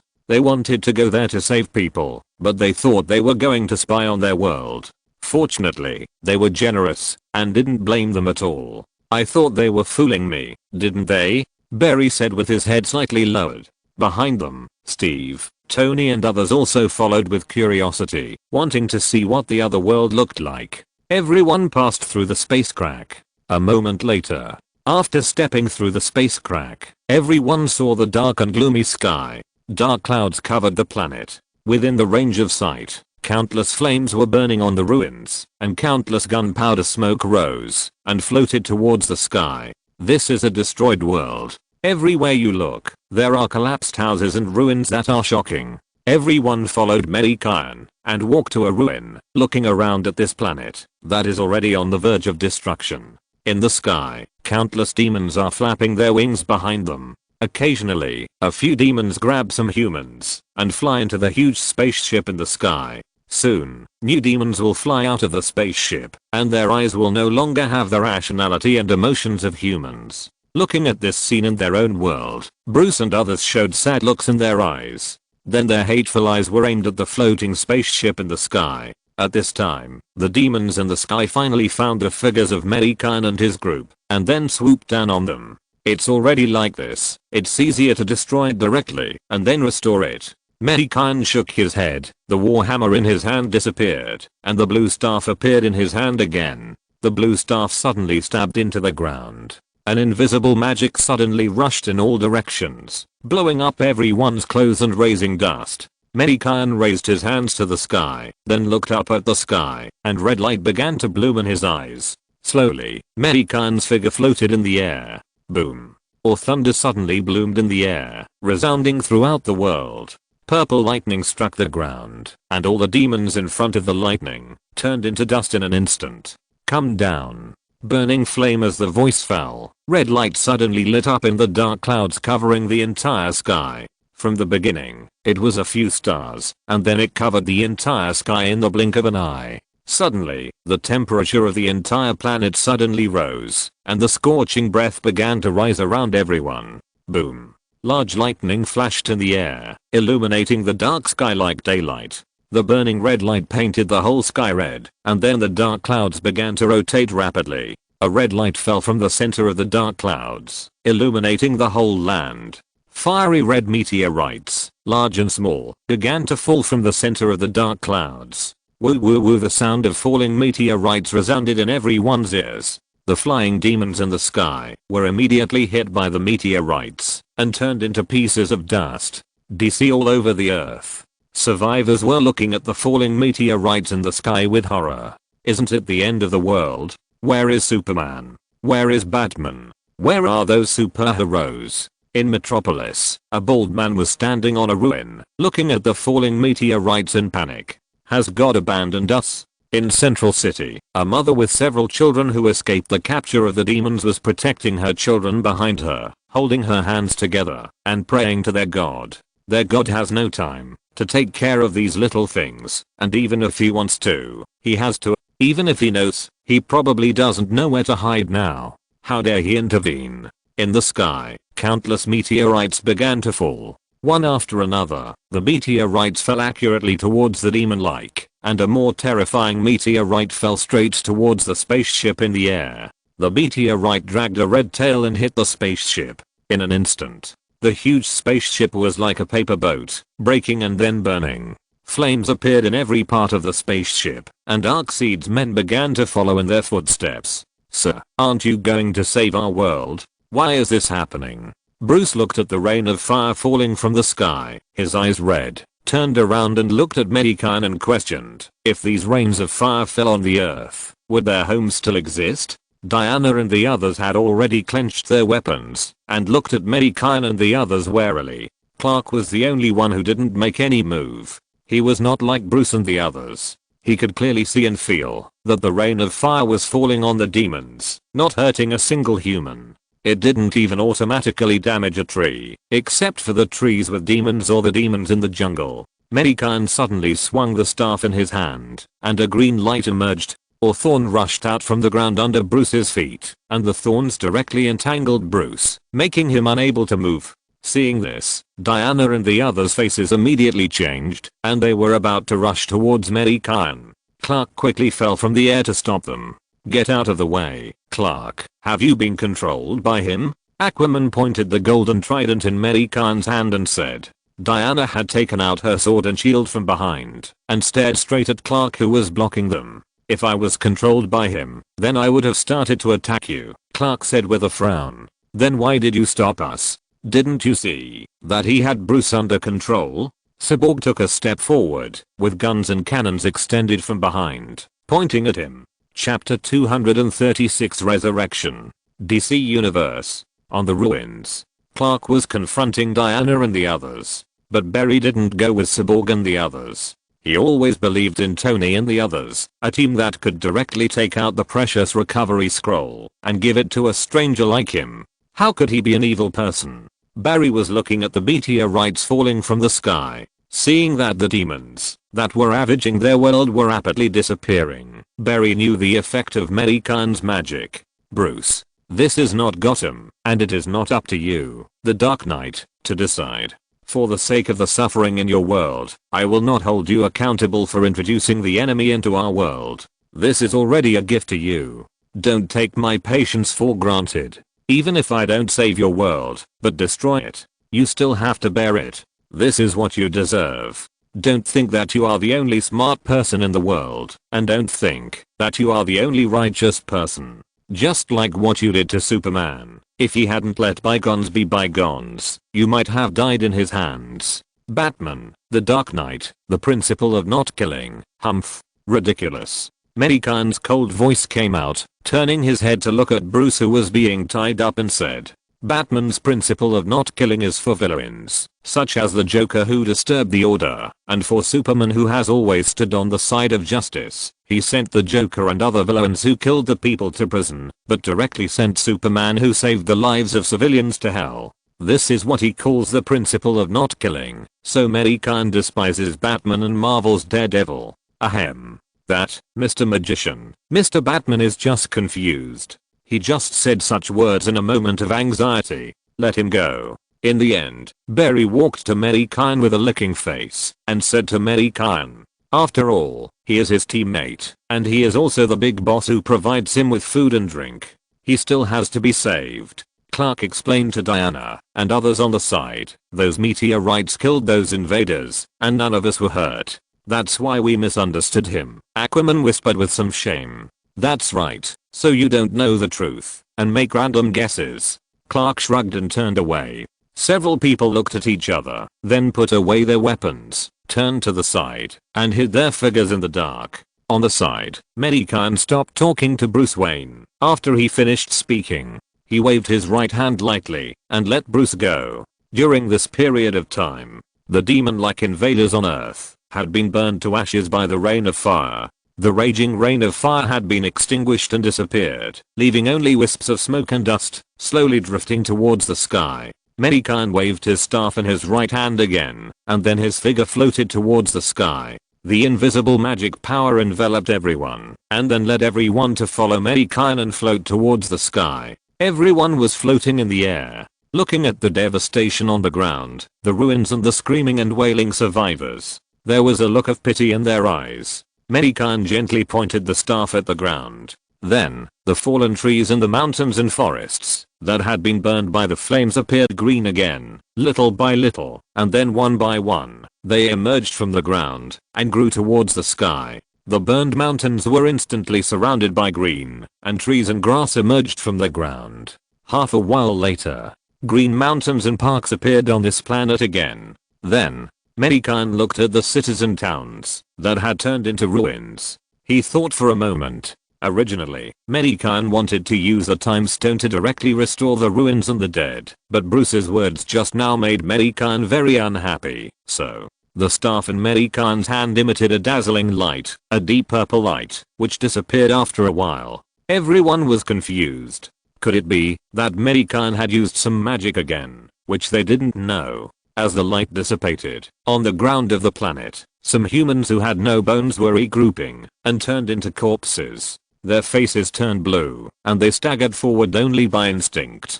Control the dead is the ultimate skill of the filial son. It directly resurrects the dead units and controls their corpses. If the corpse has dissipated, his corpse will be summoned directly from time. The existence time is 24 hours, and they are still invincible. Then, the staff in Mei Gan's right hand suddenly disappeared.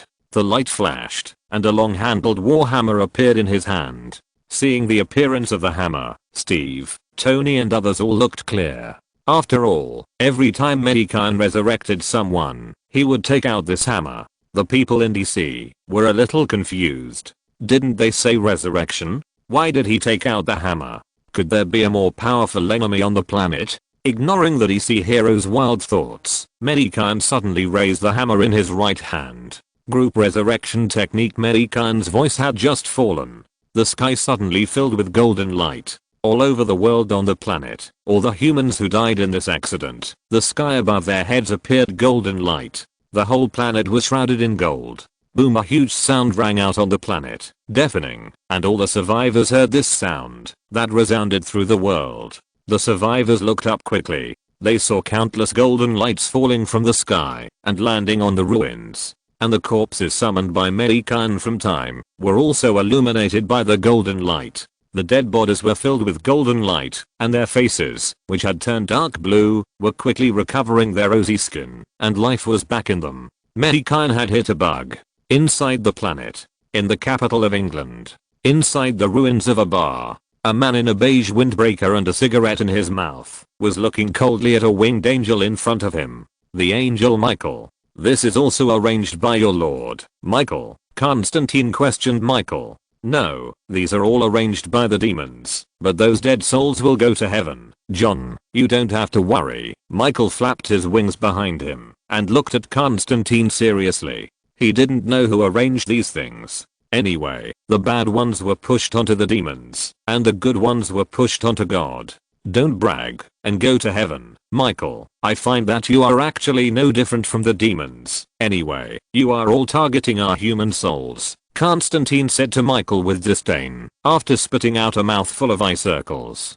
John, the Lord is not someone you can insult. Michael frowned and said to Constantine in a serious tone. Well, I don't want to chat with you anymore. Let them revive. No matter it is the arrangement of your god or the devil, I don't want all the souls. I only want half of them. Impossible. Once a person dies, the soul ascends to heaven or hell. Without the Lord's order, no one can take them. Are you sure? Before Michael finished his righteous refusal, Constantine pointed to the golden light descending from the sky and said to him, P.S. On the 5th day of the Chinese New Year, welcome the god of wealth, and wish everyone a prosperous year. If you're listening to this novel on a channel other than Fanfic World, it means they downloaded and uploaded it without effort. We cordially invite you to visit our channel. Mundo Fanfic Novelos. There you'll find the original version of this story and you can explore many other novels of various genres. We're waiting for you to immerse yourself in a world of incredible novels. Chapter 237. I'll go to the sea to catch some specialties for you. On the ruins. Michael looked up in the direction Constantine pointed. Without his guidance, he had already seen the golden light falling from the sky. In an instant, the golden light enveloped the corpses or the wounded. Countless dead humans stood up again from the ruins. Those seriously injured with missing arms and legs all grew their arms and legs again. So, is this also arranged by your god? Constantine said to Michael with disdain. Michael blushed, not knowing how to answer. After all, he just said that he would not resurrect them, and now they have been resurrected.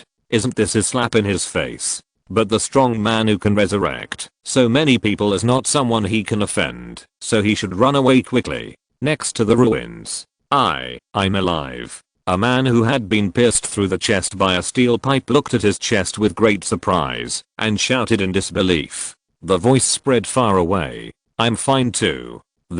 I clearly saw myself being hit by a huge rock. Is this a miracle? Is God blessing us at this time? Thank God, an old man cried with tears in his eyes. It must be. It's God blessing us. The dead or injured people who also stood up around him cried in surprise. Then he prayed solemnly, looking so pious. Look who is in the sky. It's Superman and the others. Who is the one standing in front with the scepter? Is he God? Finally, someone with sharp eyes discovered the Mei Gan people in the sky. But why is God yellow-skinned? A young man holding a telescope shouted in confusion after seeing Mei Gan's appearance. You are talking nonsense. How can God be yellow-skinned? He must be white-skinned. A white-skinned middle-aged man not far away shouted in disbelief. At first glance, this is a guy who advocates white supremacy. If you don't believe it, take a look for yourself. The young man stuffed the telescope into his arms. He put the telescope in front of his eyes with full confidence, and then he was shocked all over, and then rubbed his eyes, thinking that he had seen it wrong. The white man looked up at the sky with his hands trembling. He saw Mei Gan's appearance. He couldn't believe it and shouted, "Impossible, why is he yellow-skinned?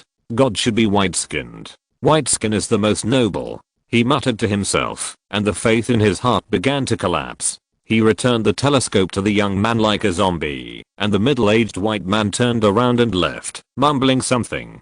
He will probably live in deep doubt for the rest of his life. After all, this experience is so impressive. Mei Gan didn't pay any attention to what happened below. He looked at his masterpiece with satisfaction and nodded calmly. It was the first time to use the mass resurrection technique, and it really worked well. Next time, if Thanos wiped out half of the population of the universe, he could also use this bug to resurrect them. Oh, no, there are already several gems in his hands. How can Thanos snap his fingers? Isn't this a waste of expression? Mei Gan patted his head and suddenly thought that the gems were all in his hands. What can Thanos do to snap his fingers? His head was filled with water. At this moment, Bang Clark rushed to the ground with an excited look. On the ground, a blonde woman was panicking and looking for something in the ruins. She was looking around and shouting something from time to time. That was Louise, Clark's fiancée, who was resurrected by Mei Gan.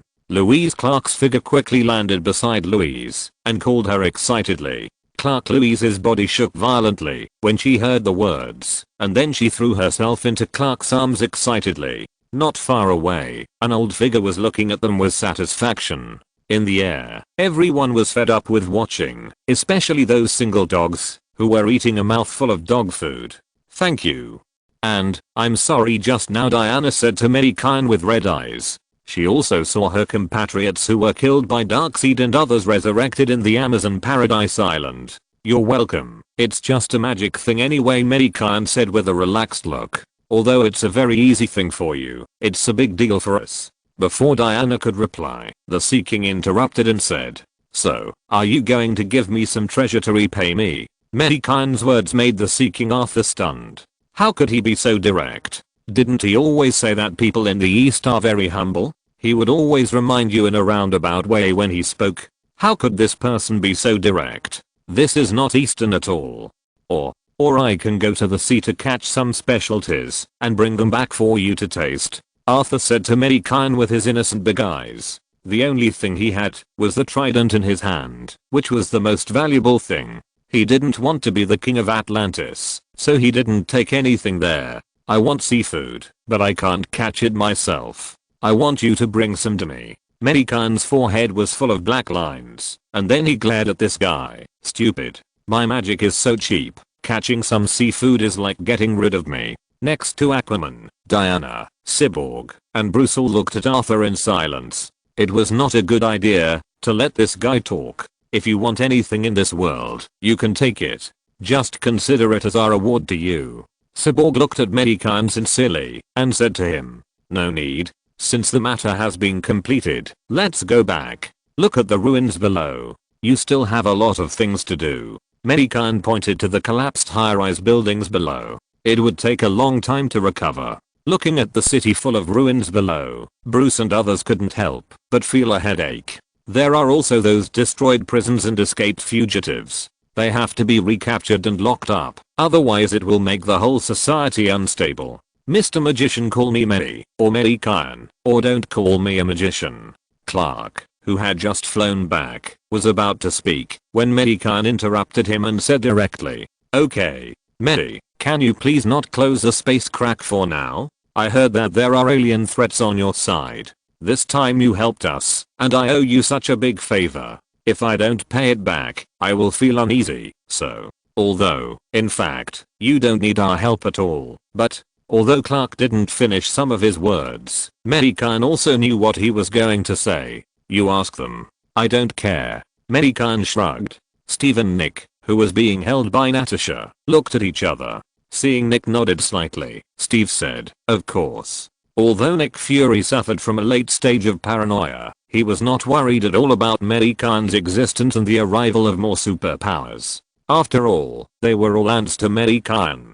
And he also wanted to understand the whole world. At that time, he would let Natasha come here to inquire about the news. Chapter 238. Is he a humanoid plant? At the entrance of the space crack, Clark hugged Lois, stood with Bruce and others, and watched Mei Gan and others disappear into the space crack. Then Bruce asked Clark, "Why, Clark, repaying favors?" "Bruce, our world owes them too much," Clark said without turning his head. "Maybe there is this reason, but it must not be all." Bruce looked at Clark with a serious expression.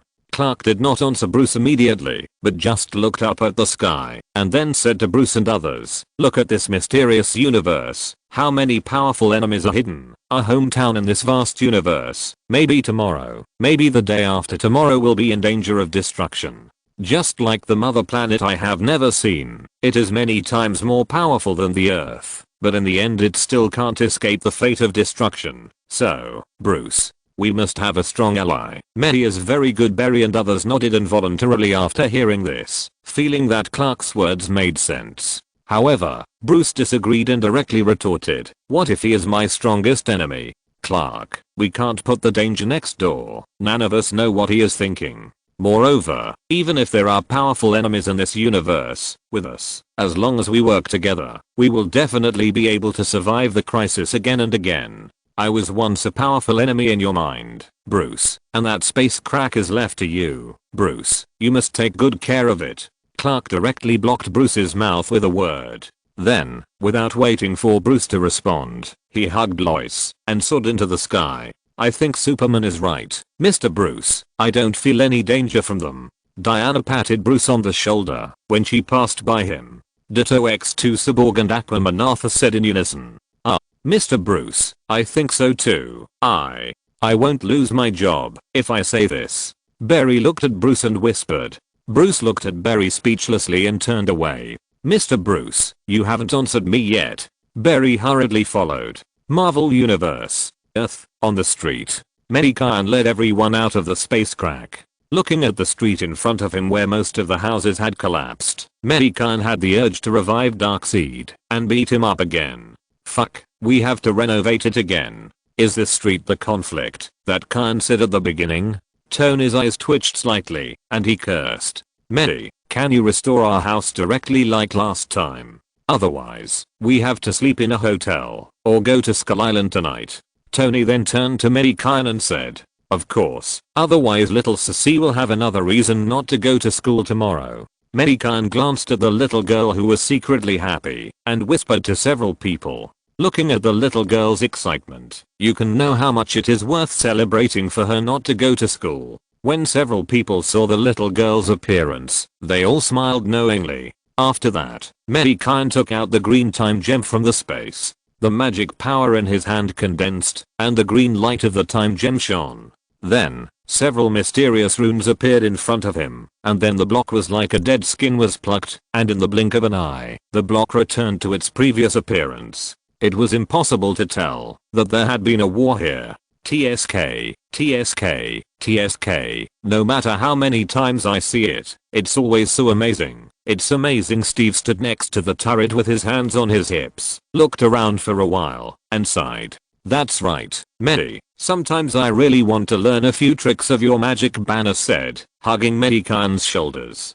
"Don't think about it, Banner. You can't learn it. Just communicate well with Hulk." Mei Gan responded with a smile. "What can I do? This is the only way." "By the way, who is the guy who scared Hulk back?" Banner asked Mei Gan with a curious look. Hearing this, everyone around looked at Mei Gan curiously. After all, Megan pointed out the identities of Desert and others as soon as he appeared, so he must know it very well. Clark Kent is a Kryptonian in their universe. He has super strength, super speed, heat vision, freezing breath, super brain, and other superpowers. However, the most surprising thing is that his power can become stronger and stronger with the sun's exposure, without end.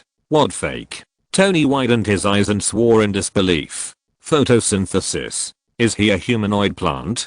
Banner blinked and said, after listening to Megan's introduction. No. Megan shook his head speechlessly. Mei, he is a Kryptonian. Why is he a superhero on Earth? Is he the same as Thor? Thor, who was thinking with his confused head, was stunned for a moment after hearing what Steve said. No, he was adopted by a couple on Earth. When Krypton was destroyed, Clark's biological parents threw him into the universe when he was still a child and landed on Earth. Then he was adopted by a couple. The kind couple taught him the principles of life, so he became a superhero on Earth. Mei Gan explained to everyone. I heard from that quick man that he was killed by the Black Bat once. Is the Black Bat so powerful? Tony touched his chin and muttered to himself. No, he just took advantage of Superman's weakness and found the nemesis of Kryptonians, kryptonite, which is a stone that specifically restrains Superman. He used tricks and technology to kill Superman once, and he is just a rich man with a strong body. That's very similar to me. It seems that the power of technology is also very powerful. I just don't know how much IQ this guy has. Tony nodded. He is proud of being a scientist. Just look at his raised head.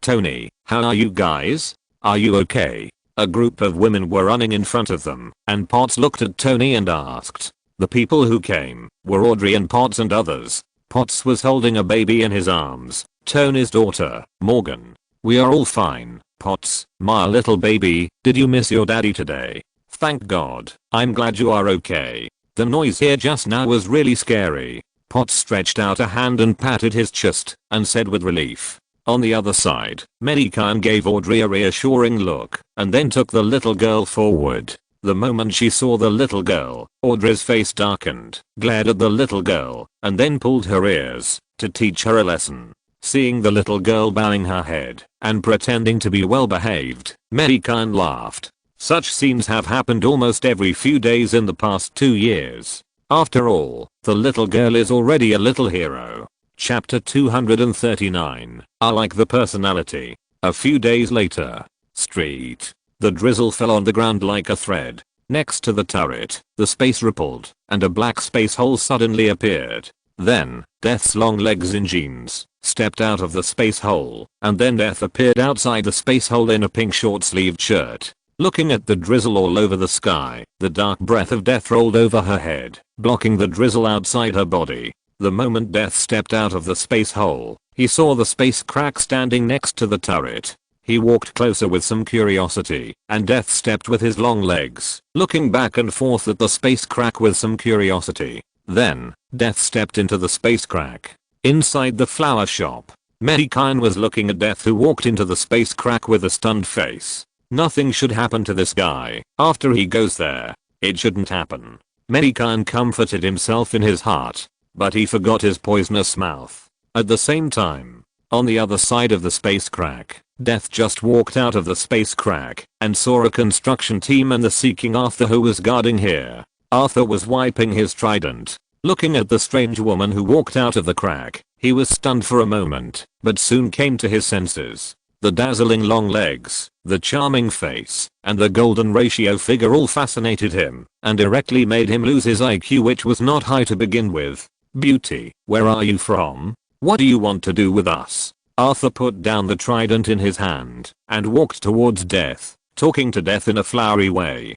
Death frowned in disgust when he heard the words, and the dark pupils looked at Arthur coldly and then walked away without saying a word, without paying any attention to Arthur at all. Hey, don't go.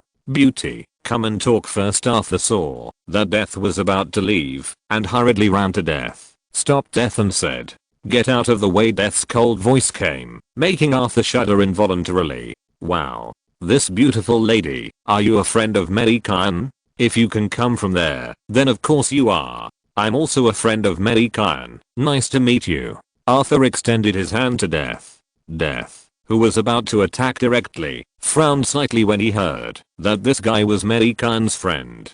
Since he was Mei Gan's friend, it would be bad to bother with him.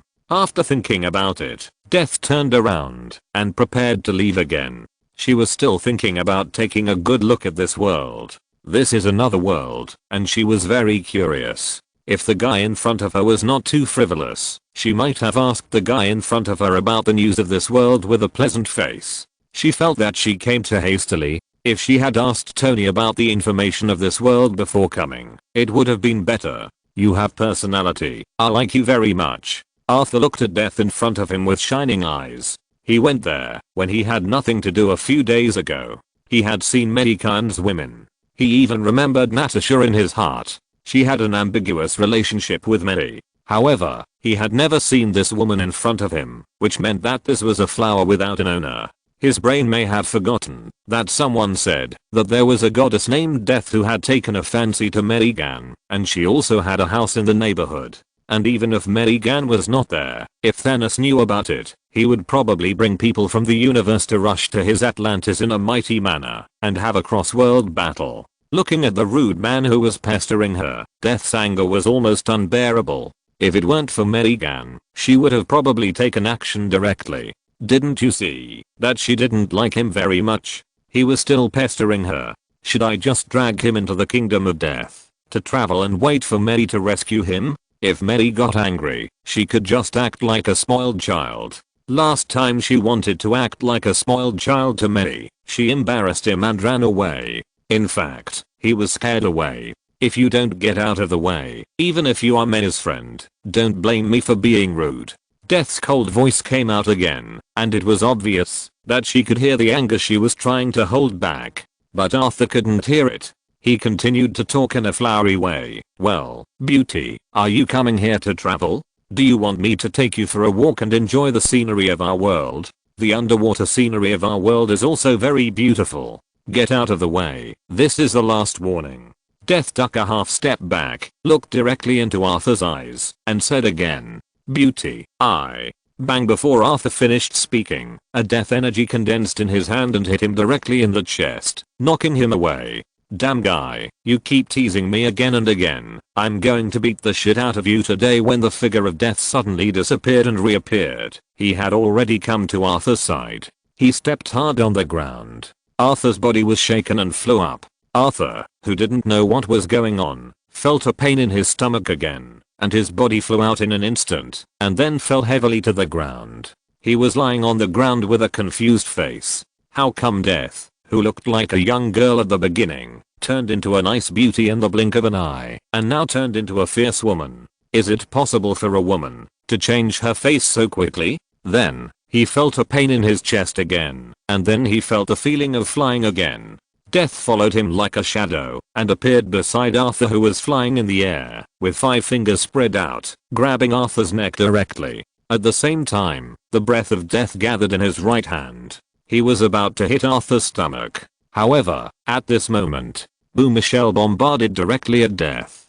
Death frowned slightly, and his figure disappeared on the spot. Standing not far away, a pair of dark pupils were looking at the Batmobile that was driving at full speed not far away. The shell fell to the position where Death had just been, blasting a big hole in the ground and splashing dust all over the sky. The workers who were indeed working on the construction saw the sudden appearance of Death and passed the news to Bruce. He immediately rushed over after receiving the news. Fortunately, it was not far from here, so he could come so quickly. Death looked at Bruce, who had come close with cold eyes. He didn't say anything, just frowned and looked at Death, and then helped Arthur up. "Arthur, are you okay?" After helping Arthur, who was hunched over, to lean against the car, Bruce turned around and looked at Death, pulling out a bat knife with a gloomy face. Bruce was naive to think of using the bat knife against Death. He didn't even need the guns behind him. Death didn't pay attention to Bruce's actions and actually taught Arthur a lesson. Besides, someone else came over, so she went straight outside. She was going to get to know this world better and see if she could grab some souls back.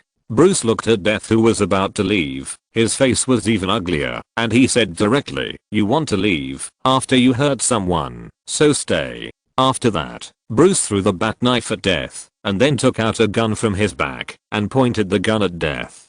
Chapter 240 I Die. DC Earth. Entrance to the space crack. Arthur, who had recovered, looked at Bruce, who was attacking Death, and annoyance immediately appeared on his face. This was originally his fault, and he deserved to be beaten. Why did he suddenly attack? And Bruce didn't even ask me. "Bruce, stop it now." Bruce heard Arthur's call, but he thought Arthur was just worried about him. After all, Arthur himself was beaten like this, and the woman on the other side must be very powerful, but he had already sent a message to Clark, and Clark would arrive soon at his speed. So he didn't reply, and ignored Arthur shouting. Bruce threw out the bat mark, pulled out the gun on his back, and his figure kept retreating. Death looked at the dart thrown at him like a child's game, and suddenly felt funny. He stretched out his white hand and clamped the dart with 2 fingers. Then, bullets were shot at her. But Bruce saw that his darts were useless, so he immediately pulled the trigger at Death. Suddenly, anger appeared on Death's face. He had decided to let them go for Mei Gan's sake. Who knew they didn't know how to cherish? Then don't blame her. Even if Mei asks about it, she will have a reason to respond. Death thought so, and the death energy in his body began to surge. Lines of dark energy began to spread around his body, blocking all the bullets in front of him. Then, the dark death energy continued to wriggle.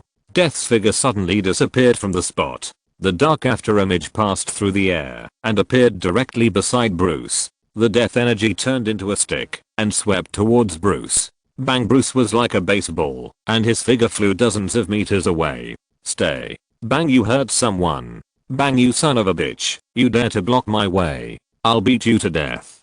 Death was like a shrew, cursing as she beat him, beating Bruce like a bull, constantly drawing arcs in the air. Arthur, who was not far away, was stunned. He never thought that the goddess in his mind would look like this. His brain crashed, and he completely forgot to stop Death. He just watched Bruce being beaten. If Death had not meant to kill anyone, and if Bruce's bat armor had not had some protection, he might have been smashed into a pulp. Bang! A figure fell from the sky and directly smashed a hole in the ground. Dense cracks like spider web spread around. Clark, wearing a dark blue uniform, appeared not far away from the few people. "Stop." Clark saw Bruce being teased, and his figure flashed, and his figure appeared directly in front of Bruce. "Reach out and grab the stick transformed by the energy of Death." Red light flashed in his eyes. The red hot line of sight directly burned the stick in half. Death took a few steps back, frowned at Clark, who suddenly appeared, and turned into the iceberg beauty again. He asked in a cold tone, "Who are you? Are you going to block my way?" Death's ability to change his face once again stunned Arthur on the side. At this moment, he suddenly wanted to go back to the deep sea. At least there was a considerate mirror there. He even hooked up with Death when he had mirror. "No, ma'am, maybe you can explain the situation to us." Clark helped Bruce up behind him and said to Death, Clark, this guy came from the opposite side. When I first came, I saw her beating Arthur. Maybe she came here to pick a fight, Bruce said, touching the blood from the corner of his mouth and looking at Death with a gloomy face. Death glared at Bruce after hearing this, but did not take the next step. He just looked down at the two of them and said, "You're kidding. Why should I explain my actions to you?" Clark frowned, not very happy, and was about to speak. A flash of lightning flashed, and Barry's figure appeared not far away. At the same time, Diana fell from the sky with a golden rope in her hand and landed next to him. The only member of the Justice League who had not come was Cyborg. "Why do you plan to bully the few with your numbers?" Seeing that more and more people were coming over there, Death had already planned to retreat. After all, they had too many people. Although she could beat them, she didn't want to fight casually in this meaningless battle. "Madam, you came from the opposite side. Perhaps you can tell us your identity and your relationship with Mei and the others. Don't make the relationship so stiff." Diana walked to a distance from Death and asked her, "Little girl, your tone is okay." Unlike those stinky men, Diana's eyes trembled when she heard it. She was an older mortal who had lived for more than 5,000 years, but was called a little girl. Diana didn't know that the guy opposite her was an older mortal who had lived longer than her, and even a fraction of his death age was longer than hers. "So, sister, what is your identity?" Diana asked again. "I'm Death." As Death's voice fell, her body was covered by dark energy, and then she was wrapped in a black hooded robe, and the death energy around her continued to surge. "Ward fake. You are the Death who chased Mei and hid." Barry couldn't help but shout out when he heard it, but when he was looked at by Death's dark pupils, he closed his mouth directly. He realized that he had said the wrong thing. This was a little knot in Death's heart. As a woman, she didn't catch up with a man, and the man kept avoiding her. Moreover, she was so beautiful. How could she not feel uncomfortable? This boy in a strange red uniform dared to say it in front of her. She wanted to slap him directly and drag him to the kingdom of death to torture him for a few years. Sorry, Goddess of Death, I didn't mean it." Barry raised his hand and said to Death tremblingly. The opposite was a goddess in charge of souls. Although she was not from their world, she still felt a little scared. "I'll let you go this time, little guy. If it weren't for the fact that you knew that man, I would have taken your soul directly." Death's dark pupils exuded a strong death energy, and she looked at Barry and said, Thank you. Barry nodded quickly. "Then, I want to know, how did you have a conflict?" Diana interrupted Barry and asked Death directly. "You should ask that big fool about this matter," Death said with disgust, looking at Arthur who was standing not far away. Suddenly, everyone turned to look at Arthur who wanted to escape. Arthur's face froze there, then he showed a stiff smile and laughed at everyone twice. "Arthur, shouldn't you explain it to us?" Clark held Arthur's hand and asked him. Chapter 241. You are really weak. Marvel Universe. Neighborhood. The weather has cleared up. Mei Gan was in a good mood, humming a little tune and carrying a fishing rod to the park. He was alone at home again, so today he could go fishing leisurely to kill time. "Uncle Long, let's go fishing." He walked to Uncle Long's house and called to Uncle Long who was watering the flowers. "Wait a minute, Zio-Kyan, I'll be there soon." Hearing this, Uncle Long quickly put down the water pipe in his hand and walked towards the house. Fortunately, Uncle Long went to Chinatown a few days ago and did not experience Darkseid's invasion, otherwise he might also be injured. After all, he is just an ordinary person who is a little stronger. However, he is very curious about the space crack that appeared in the neighborhood, and he also wants to go over to take a look at the scenery on the opposite side. Not long after, Uncle Long walked out of the house with a set of fishing rods and walked towards Mei Gan with a smile on his face. "Let's see if we can catch a big carp today and make a steamed carp tonight. I haven't eaten it for a long time," Uncle Long said to Mei Gan with a smile. Most of the big carp in the lake have been caught by Uncle Kyan and Norman. It may be a little risky today. Just wait for Tony to ask someone to put some fish seeds in. Mei Gan and Uncle Long chatted as they walked. "Then let's see how lucky we are today. By the way, why didn't Steve come along? Didn't he agree to come last night?" Uncle Long asked in confusion. "They were still talking well when we were drinking last night. Why did he change his mind today?" Steve is not that kind of person. An hour ago, he hurriedly answered a phone call and ran away. It seems that there is a mission from S.H.I.E.L.D. Wanda and the others are not in the Big Apple, so he can only go. Mei Gan shrugged and replied. That's a pity. He is almost 100 years old and still has to go on a mission. Uncle Long made a rare joke. Mei Gan smiled when he heard this. Soon, the two of them were about to reach the entrance of the park. When the two of them reached the entrance of the park, not far away, Eddie was running towards them in a mess. Eddie, you were bitten by a dog? Mei Gan asked, looking at Eddie with a puzzled look on his face. It's more serious than that. Mei, you should go and help. Eddie finally breathed a sigh of relief after seeing Mei Gan's figure, feeling that his life was finally saved. Then he sat down on the chair at the entrance of the park and asked Mei Gan for help. What happened again? Mei Gan was even more confused. Could it be that something big happened? Thanos came, or Thanos' subordinate Audrey Moore came? No. They came to find me. Why would they come to find Steve? Besides, there was no sign of the spaceship. Mei Gan looked up at the clear sky and thought, didn't I go to the prison to visit him last time? I was bitten by a bastard in the prison.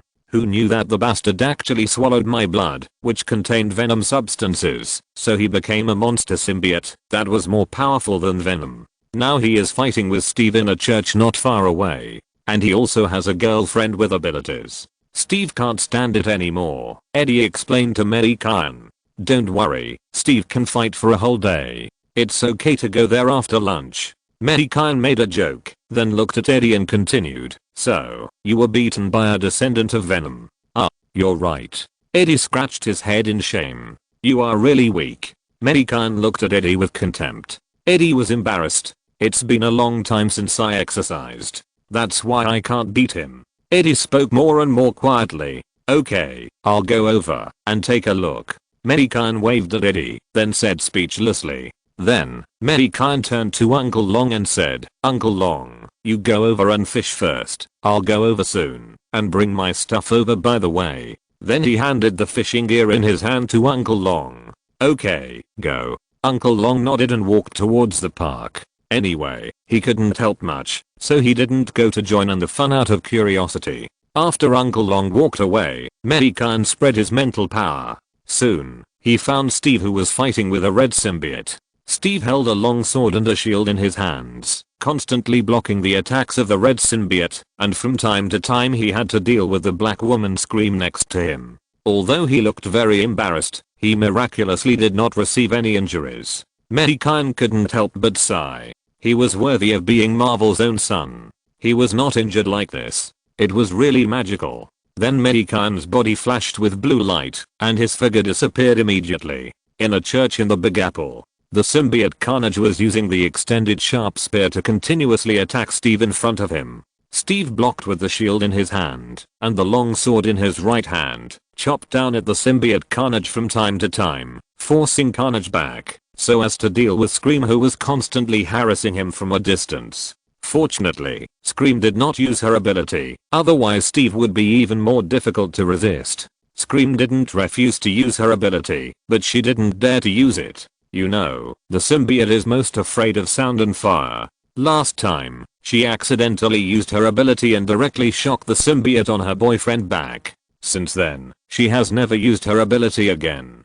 Captain Steve, I went to see your deeds when I was a child. I didn't expect that I could fight with you here today. It's really my honor. The figure of the massacre was forced back by Steve. He stopped and looked at Steve in front of him. He opened his sharp teeth and said to Steve, why, you can't fight anymore, and you want to find a reason to rest. Steve twisted his aching wrist and laughed at the massacre. Damn it, Steve, don't think that you can be so rampant just because you were my idol when you were a child. I'm going to twist your head off and kick it like a ball, the massacre said angrily. Then his red figure suddenly climbed to the roof, and then countless red spikes emerged from his body and shot towards Steve. It was like a rain of arrows falling from the sky. Steve quickly raised the shield in his hand and hid his body under the shield. Dang dang dang, dense sounds rang out, and the shield blocked the red spikes that were shot at him. After a few breaths, the sound disappeared, and Steve rolled to the side, directly avoiding a red spear that was shot at him. Steve has so much combat experience, how could he not know that it was the best time to attack? However, although Steve dodged the attack of the spear before he stood up, he was hit on the head by a huge rock behind him. He was not injured, but felt dizzy. But Scream seized this good opportunity, moved a big rock from not far away, and hit Steve. And Massacre did not miss this opportunity. The figure flashed quickly and came to Steve's side in a moment, while Steve was not fully awake. Several red spikes separated from his body and stabbed towards Steve's body, directly blocking every corner for Steve to escape. Chapter 242. Remember to ask Nick to pay. DC Universe. In the distance of the space crack, there are several figures standing in a broken house that has not collapsed. A one-eyed man with two long knives on his back, his hair is messy, and he is holding a helmet in his hand. A bald man in a suit, with a cigar in his mouth, is holding a telescope and looking in the direction of the space crack. In the corner, a mysterious guy wearing black armor and a big helmet. Two red-eye masks are particularly conspicuous. On the side, there is a man wearing a pair of sunglasses and a fur hood, with a sneer on his mouth, looking in the direction of the space crack. Sure enough, there is something going on over there. Just now, those guys were fighting with a mysterious guy, and Batman and Aquaman were beaten up. If Superman hadn't arrived, the two would have died. That would be really gratifying. The bald man exhaled a smoke ring and said to everyone, "Are you sure you want to act today? Don't forget the Chinese who suddenly appeared a few days ago. He has the ability to resurrect people." The mysterious man squatting in the corner suddenly said, "Don't worry, I have found out in the past few days that guy came from a space crack. He is from another world. He can't always help those superheroes." Another world, what a wonderful discovery. Moreover, the one fighting with them now is probably from another world. If we can make them kill each other, then they will all be ours. The bald man's voice was full of temptation.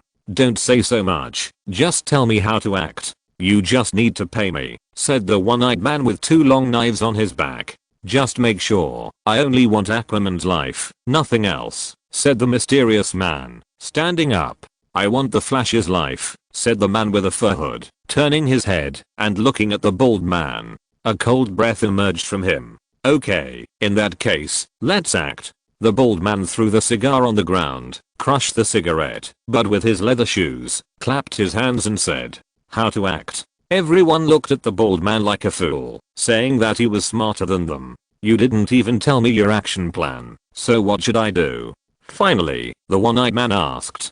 "Didn't I tell you?" The bald man blinked, and seeing that everyone was looking at him like a fool, he smiled awkwardly, and then told everyone about his plan. Marvel Universe. A church in the Big Apple. The red spear was about to pierce Steve's chest. Carnage seemed to see the moment when Steve was about to bleed in front of him. The next step was to chase the coward Venom. However, an accident appeared in front of him. Mei Gan, who had been here for a while, saw that Steve was about to be injured and gently waved his right hand. A lightning shield appeared in front of Steve, blocking the red spear directly there. Seeing that his attack did not work, Carnage was stunned for a moment and then shouted angrily, "Run, let's run." Cletus, looking at the lightning shield that suddenly appeared, he knew who was coming and screamed, and his expression suddenly changed and shouted to Carnage. Unlike her boyfriend, he may not know the horror of the Ash Mage in prison, but she knows it very well in the outside world. The Ash Mage is more powerful than all the so-called superheroes combined. The two battles in the Big Apple and Sokovia show it. "Wait, why are you running?" Seeing the horror on the face of her woman, she asked with some confusion. He's coming.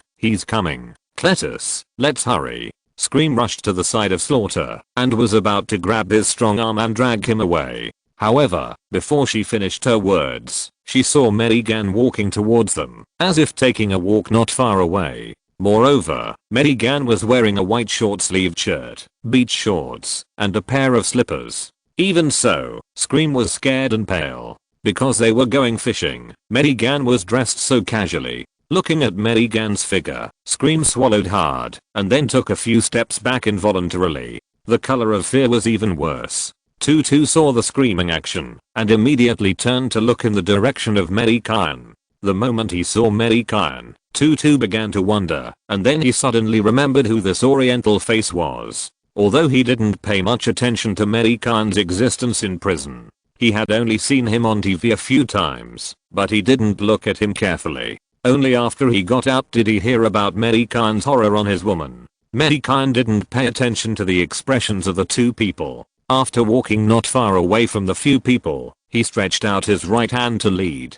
Steve's figure immediately retreated in the direction of Mei Gan, and then stopped beside Mei Gan. Mei Gan stretched out his hand and waved it at Steve. A magic power immediately brushed over Steve's head and woke Steve up. "Mei, how did you come here?" Steve, who woke up, looked up and saw Mei Gan beside him and couldn't help asking in confusion.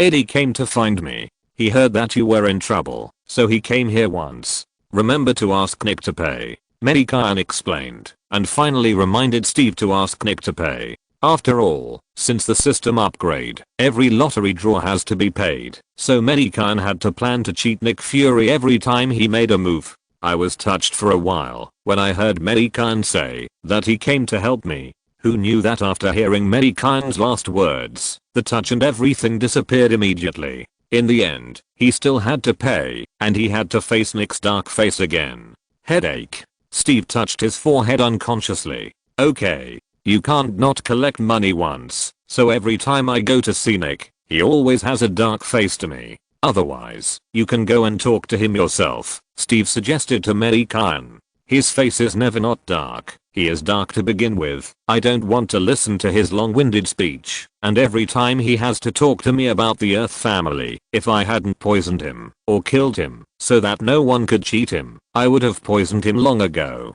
I'm really afraid that one day I can't help it and directly attack him." Mei Gan rolled his eyes. The poison mute mentioned here is really poison mute. He still has a venom ball in his space that he hasn't used yet. Poison mute is a piece of cake for him, not to mention the skills such as disease cloud and chronic toxin. "Well, it seems that I saved Nick's life." Steve put down the long knife in his hand and said. Then he looked at the slaughter and screamed not far ahead and said again, "You take action against those two, or give me a status and let me do it. Whatever, it's actually very simple to kill this rotten sweet potato. This guy is afraid of high temperature and ultrasonic waves, and can't stand loud noises," Mei Gan said, after glancing at the slaughter with disdain. Mei Gan's voice was not small. The slaughter heard it, and felt that he was underestimated. He opened his sharp teeth, and looked at Mei Gan warily. Chapter 243, Snap. Big Apple. Inside a church. Mei Gan looked at Slaughter, who seemed to be about to attack, curled his lips with some disdain and said, "Why, am I wrong? Do I need to spend more effort to deal with you? Don't underestimate me," Slaughter roared, and his figure was ready to move, as if he would kill Mei Gan in the next second, and the red spear stretched out behind him was swinging non-stop.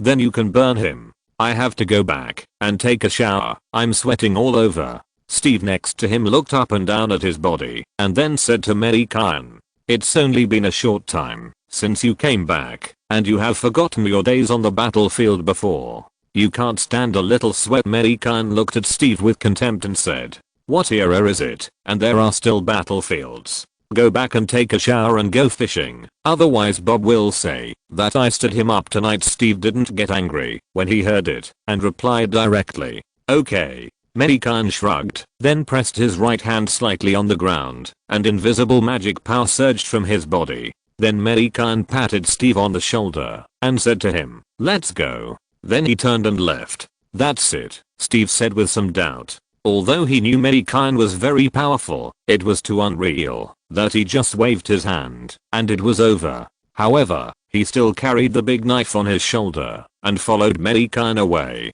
Slaughter looked at the two people who turned and left, and his head was full of confusion. Was this a matter of letting him go or ignoring him? However, at this moment, the light red energy gathered towards the two people like a wave. One wave passed over another, and with the two people as the center, the temperature suddenly rose in an instant. The sudden high temperature immediately made the two people of Slaughter notice it, and they looked around in panic. Scream saw the movement on the ground with his sharp eyes. Then he ran forward and grabbed a spear of Slaughter, pointing to the red waves gathering on the ground. Slaughter immediately carried Scream on his shoulder and rushed out of the church. However, everything was too late. Steve, who was walking out of the church behind Mei Gan, felt the temperature behind him and turned his head to look behind him. He saw the horrible scene. On the ground, where the two people were massacred, a horrible pillar of fire shot up into the sky. Countless flames were dancing on the ground around the pillar of fire. The horrible temperature made the surrounding air crackle. The pillar of fire surrounded the two people who were massacred. In less than a blink of an eye, the two were burned to ashes. This time, not even ashes were seen. The pillar of fire shot up into the sky, burning the roof of the entire church, while burning the two people who were massacred. The flames that were scattered around and dancing wiped out the entire church, leaving only a flame that shot up into the sky. This scene alarmed the people living nearby. One by one, they walked out of the house and looked at the church that had disappeared, and only the flames were left. They opened their mouths involuntarily, and then they all called the fire department and stayed away from the church. Screams resounded in the area. "Mei, will the flames?" Steve asked Mei Gan in front of him with some concern. "Don't worry, it will disappear in a while and won't spread." Mei Gan turned to look at Steve, then put his hand on his shoulder. Then, a blue light flashed, and the two disappeared from the spot. The two have returned to the block. DC Universe. Death looked at Arthur, who had apologized to him, and was still being beaten by Diana, and his anger was temporarily suppressed. In addition, for Mei Gan's sake, he no longer bothered with this brainless Aquaman. "Forget it, little sister, let him go." "Sister, I'm also angry, and now I want to see your world," Death said generously. "Thank you." Diana heard the words, stopped beating Arthur, stood up and looked at Death and replied. However, the words were not finished. Bang, a gunshot sounded in the distance. It was an armor-piercing bullet fired by a sniper rifle. The shooter was a construction worker wearing a yellow safety helmet and a yellow vest. But he was an employee of the Wayne Group. The target of the bullet was Death's head. The pupils of the Justice League members present suddenly shrank, and then panic appeared on their faces. In the end, Diana was the first to react. She took out the shield in her hand and threw it directly at Death, trying to intercept the bullet, otherwise the situation would be serious. However, in Death's eyes, it was Diana who was attacking him. In addition, the bullet was already caught in her fingertips. The anger suppressed in his heart rose again, and the breath of death surged in his dark pupils. The death energy around him continued to rise, and Death stretched out his left hand, which had turned into a skull, and directly caught Diana's shield. The palm of his right hand, which had turned into a skull, ignited a blue flame. Then Death looked at the members of the Justice League fiercely. A cold voice sounded, "You damn guys, I was about to let you go, but you wanted to die, so I'll take you to the kingdom of death." Bang, as soon as Death finished speaking, a bullet was fired again, and then the worker with the yellow hard hat shouted to Death, "Go to hell, old woman, you dare to step into our world. If I can't kill you, Batman and Superman will teach you a lesson." Then the worker took out a pistol and shot himself. It all happened so fast that everyone was still a little confused, and the guy had already committed suicide. "You have completely angered me." The skull of Death held the shield in his left hand and blocked the bullet directly. Then he exerted force with his right hand. The blue flame in his hand disappeared, and a palm was printed on the shield in his left hand.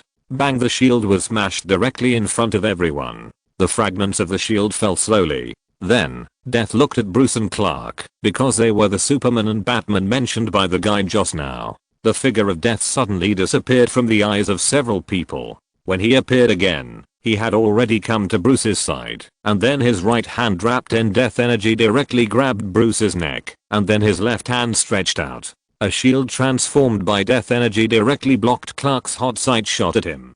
Death's right hand exerted a little force. Crack. The sound rang out, and Bruce's neck was directly broken by Death. Everyone in the Justice League heard this sound clearly, and then they were all furious. They took out their weapons and rushed towards Death. Just in time. Death slapped Bruce's forehead with his left hand, directly extracted his soul, and then threw it to the other side of the space crack, and then turned to look at Clark and others who rushed towards him. The figure of Death disappeared from everyone's eyes again, and then appeared beside Barry, holding a long spear transformed by death energy in his hand. Holding the long spear in his right hand, he swept towards Barry, hit Barry hard, and knocked him away. As for why Death used a spear, it was because this woman coaxed Uncle Kyan into a good mood and taught Death some pistol skills, so she used a spear. This was a skill she learned from the love book. If you're listening to this novel on a channel other than Fanfic World, it means they downloaded and uploaded it without effort. We cordially invite you to visit our channel, Mundo Fanfic Novelos. There you'll find the original version of this story and you can explore many other novels of various genres. We're waiting for you to immerse yourself in a world of incredible novels. Chapter 244 Don't Scare My Baby.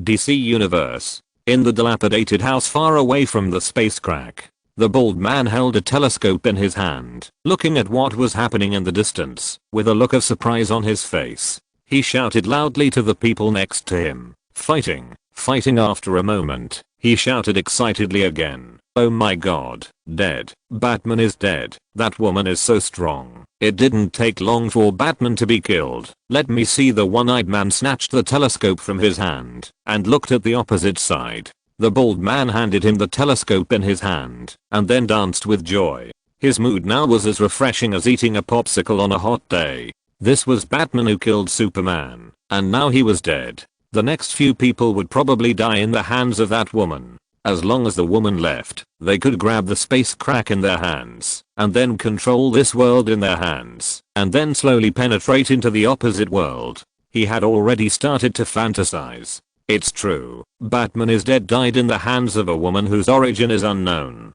The one-eyed man was shocked. "Wouldn't it be better if we could kill the Flash?" said the man with the velvet hat. Then, he touched a strange-looking spear in his hand and looked at the battle in the distance. The other people also came to the window, looking at the distance with different expressions. Boom! A figure directly knocked down a newly built wall, making a huge sound, and the collapsed debris buried him directly underneath. A moment later, an arm stretched out from under the debris, and then Superman Clark crawled out from below.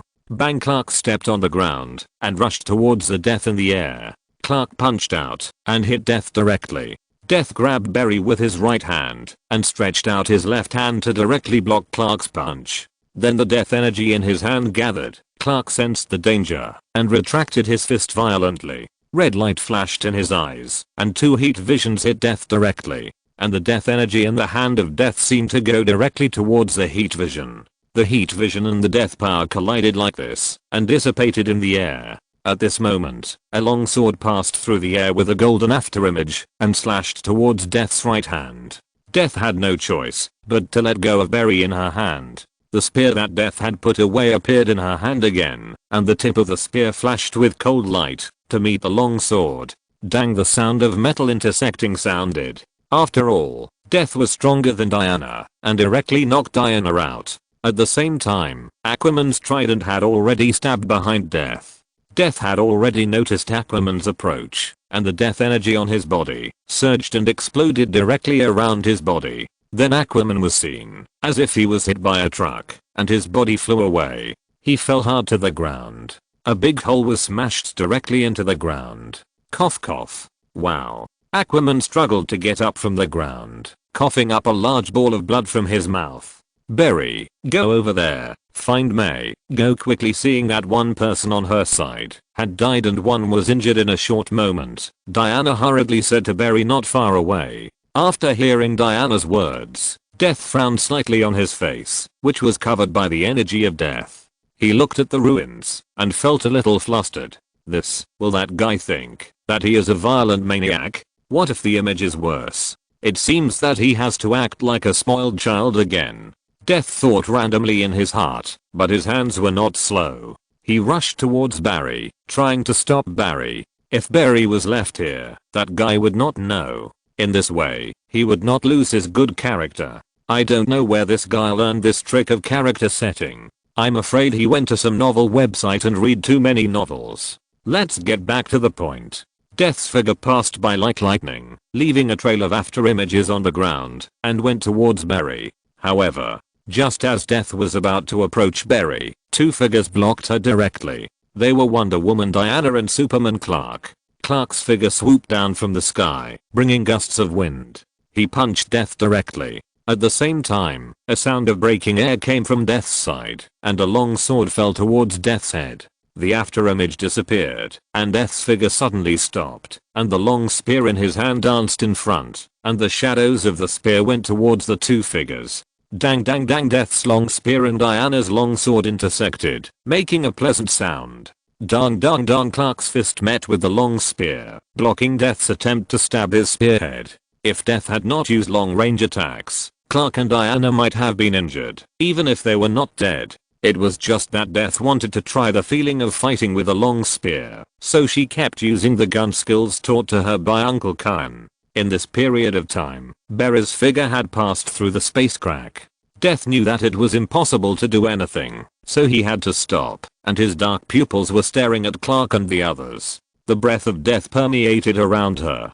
Fortunately, there were no creatures or plants around, otherwise the surroundings might have been dead silent. The black breath of death was like a whirlpool spinning around her. Her figure looked so mysterious and terrifying. Marvel Universe. Block. A red lightning flashed at the entrance of the space crack. Barry's figure appeared at the exit of the space crack.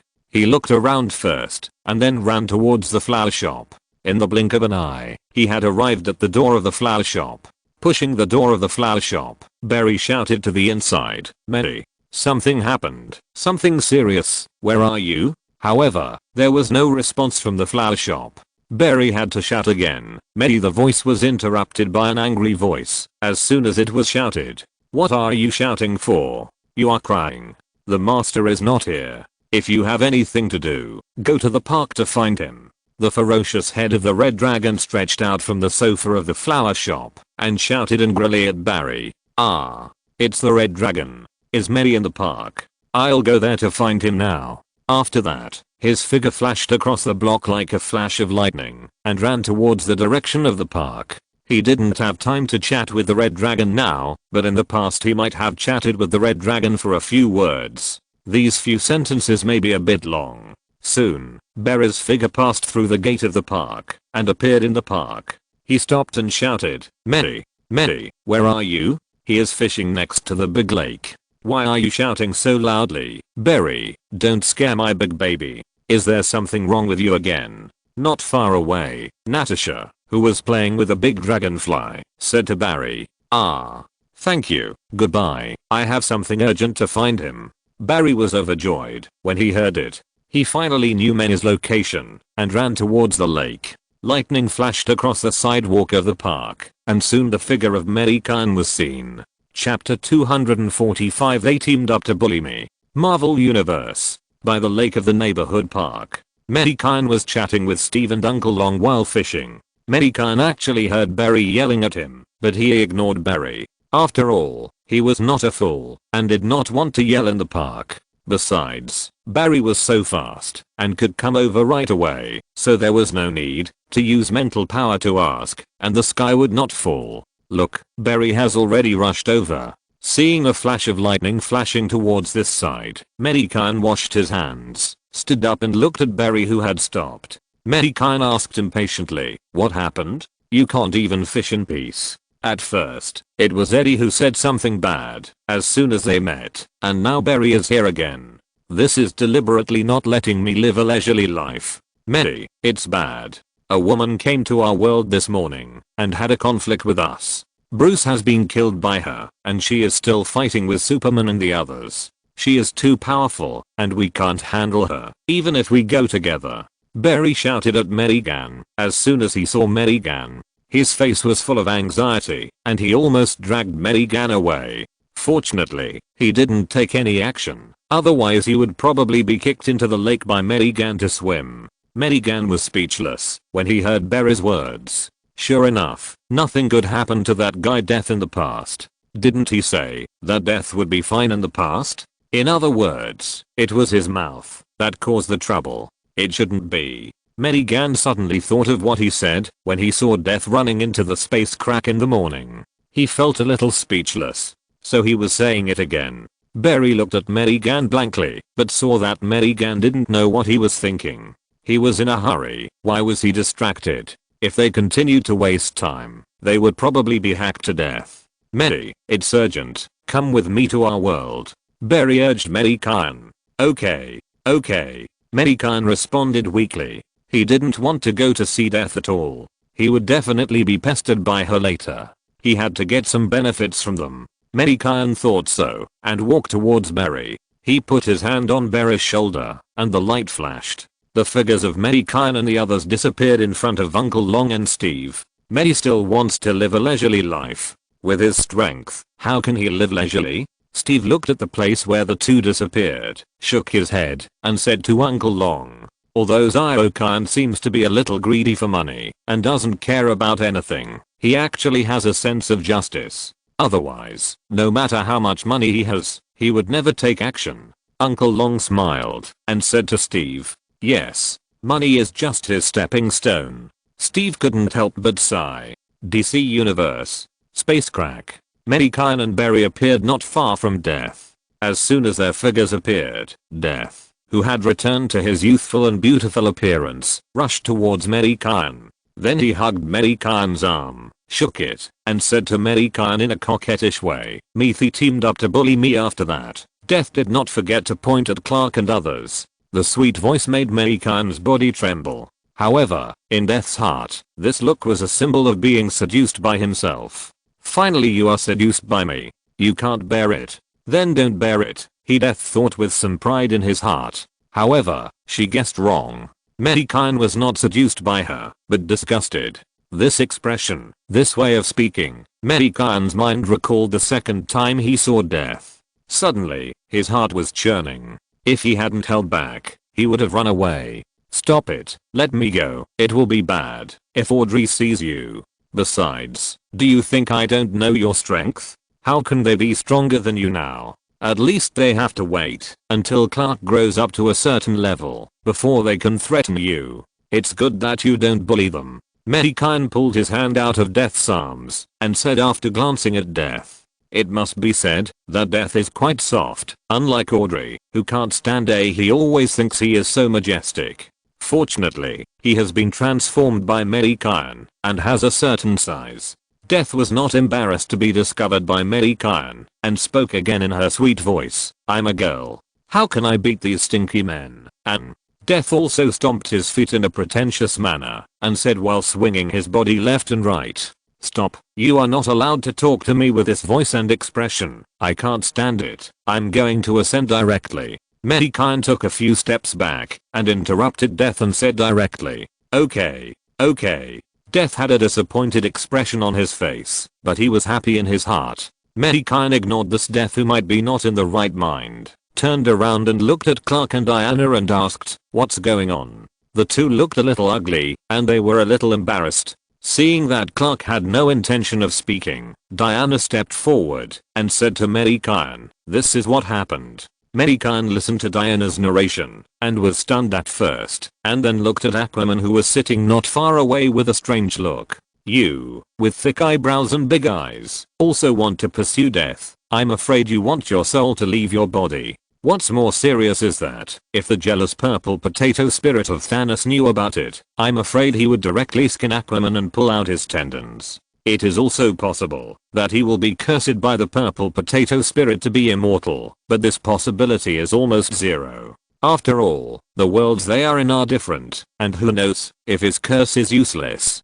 The most important thing is how could Death look down on this guy Aquaman? If it really succeeds, then this guy Aquaman will make a lot of money. Mei Gan thought so. After Diana finished telling Megan what happened, Megan looked at Bruce who was lying on the ground without any breath. He was a little amused. It was ironic that Bruce died just like that. He was DC's biological son. How could he die? It seemed that this biological son was not his biological son. So, all this was caused by Aquaman's lust, and in the end it was Bruce's employees who opened fire and made this happen. Megan said with a slight frown. Yes, that's it. Clark nodded. They all felt that there was something wrong with that employee. Perhaps it was the guy hiding in the dark who ordered it. However, although they guessed that there was something wrong with that guy from the beginning, Death did not give them a chance to explain, and they had no choice. Megan first glanced at Death not far away, and then his mental power spread around. He guessed that if the guy hiding in the dark had any intentions, he must still be paying attention to this place. Moreover, Mei Gan could probably guess that it was those people. In addition to those guys from the Injustice League, who else could they have if they had the Joker?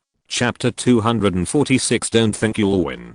DC Universe. Not far from the space crack. Inside the dilapidated house. Lex, come here quickly. There's something going on here. The one-eyed man, Deathstroke, who was looking at the space crack with a telescope, suddenly shouted to the bald man, Lex Luthor, who was still excited. Lex heard this and rushed over immediately. Your guess doesn't seem to work. Deathstroke handed the telescope in his hand to Lex and then said jokingly, let me see. Lex took the telescope with a serious look and looked across. At a glance, he saw the plum-dried in beach shorts and slippers, and his expression changed all of a sudden. How could it be? How could it be possible? Why would that guy come over here? Lex frowned and said, the Flash called me over. Deathstroke, who had been watching the situation over there, explained to him. Fuck, damn Flash, Lex cursed. Then he turned around and said to the few people, let's go, let's leave here now. We don't think we can deal with that guy yet, we have to let him leave first. After saying that, his figure was about to walk towards the door. However, at this moment, it's you guys still want to escape. A teasing voice sounded in their minds. Everyone's face suddenly changed when they heard it. Deathstroke put on his helmet directly, then pulled out the two long swords behind him, held them in his hands, and was on guard everywhere. A long sword also appeared in Black Manta's hand, and he was leaning against the wall, turning his head to look in the direction of the space crack. Captain Cold held his strange gun-emitting blue light tightly in his hand, and his body slightly stepped back. But Lex shouted directly to the door, Bizarro as soon as the voice fell. Swoosh, a man wearing a uniform that looked like Superman flew in quickly from the door, and his figure fell next to Lex and directly protected Lex. The man's red cape fluttered in the wind, but his face was covered with dense cracks, and the color was even green. Although the uniforms looked the same, there was a clear difference. The S on the chest was obviously upside down. Bizarro is a clone created by Lex using Superman's DNA and human DNA. He has abilities opposite to Superman Clark, such as icy vision. Lex behind Bizarro had put on a blue armor without knowing when. On the other side, after searching for the members of the Injustice League, Mei Gan showed an expression of as expected. Mei Gan waved his right hand, and except for Aquaman and Bruce who had already died, the figures of all the others suddenly flashed. In the blink of an eye, they disappeared from the spot. When they reappeared, their figures had already come to the room of Lex and others. Looking at Mei Gan and the others who suddenly appeared, Lex and others were immediately alert, as if they were facing a great enemy, staring straight at Mei Gan who looked the most ordinary. They couldn't help but do this, because the scene of resurrecting all living beings last time was too terrifying. This yellow man is like God. No, maybe he is God. He can actually resurrect so many dead people on the earth and heal so many seriously injured people in an instant. Who can think of this picture? No one can think of it. Compared to the nervousness and panic of the people on the other side, Mei Gan and his group were not so panicked. One of them was a skilled person with courage, and the other few were because of Mei Gan's presence. Mei Gan walked towards them in slippers. You bunch of bugs. Why can't you live your life peacefully? Last time I was able to revive some of you. You should know that I can also send you to hell again. You guys, can't you let me live a good life? Mei Gan shook his head as he walked, looking at the members of the Injustice League, and said, don't think you will win. Oriental Captain Cold held a strange gun and exuded a cold breath. Mei Gan just smiled indifferently when he heard it. Behind Mei Gan, Death curled his lips in disdain. She could handle these rotten sweet potatoes, let alone the man she liked. But in order to pretend to be a lady in front of Mei Gan, it was difficult to make a move.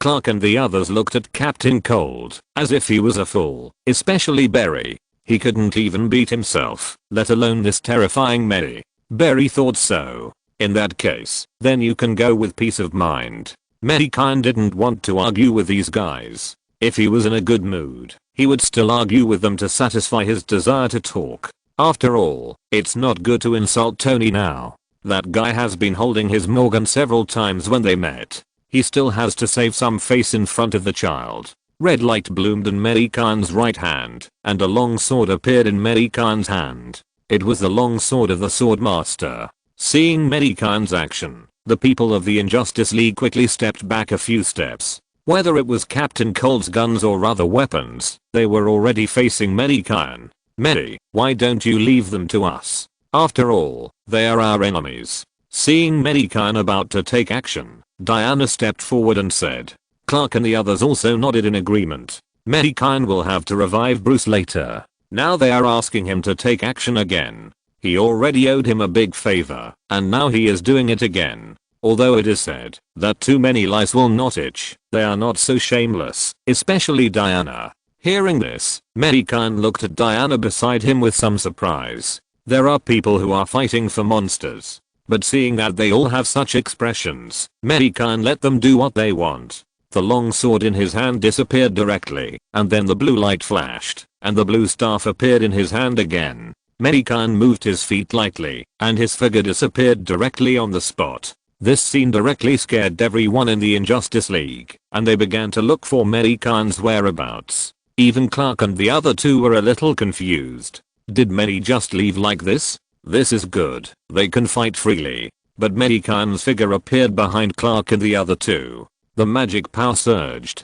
Underground mysterious halos appeared under the feet of everyone, and mysterious runes kept swimming, mysterious and beautiful, looking so gorgeous. When this strange scene appeared, Clark and the others turned around and saw Mei Gan's figure. What is this? At this time, Diana felt the changes in her body and asked Mei Gan with some doubts. The state I added to you can double your combat power. Go. Fight faster. I have to go back to fishing. After Mei Gan finished speaking, his figure floated directly outside the house and finally stood not far from the dilapidated house. Death saw Mei Gan leaving, turned to Diana on the side and said, "Come on, little sister." As soon as the voice fell, the figure of Death also flew directly to Mei Gan's side and then looked at Mei Gan eagerly. It was as if he wanted to swallow Mei Gan into his stomach. This look made no one feel a little bit unbearable, and the lethality of this look was too strong. P.S. The Bizarro here is the comic version, not the one in Smallville.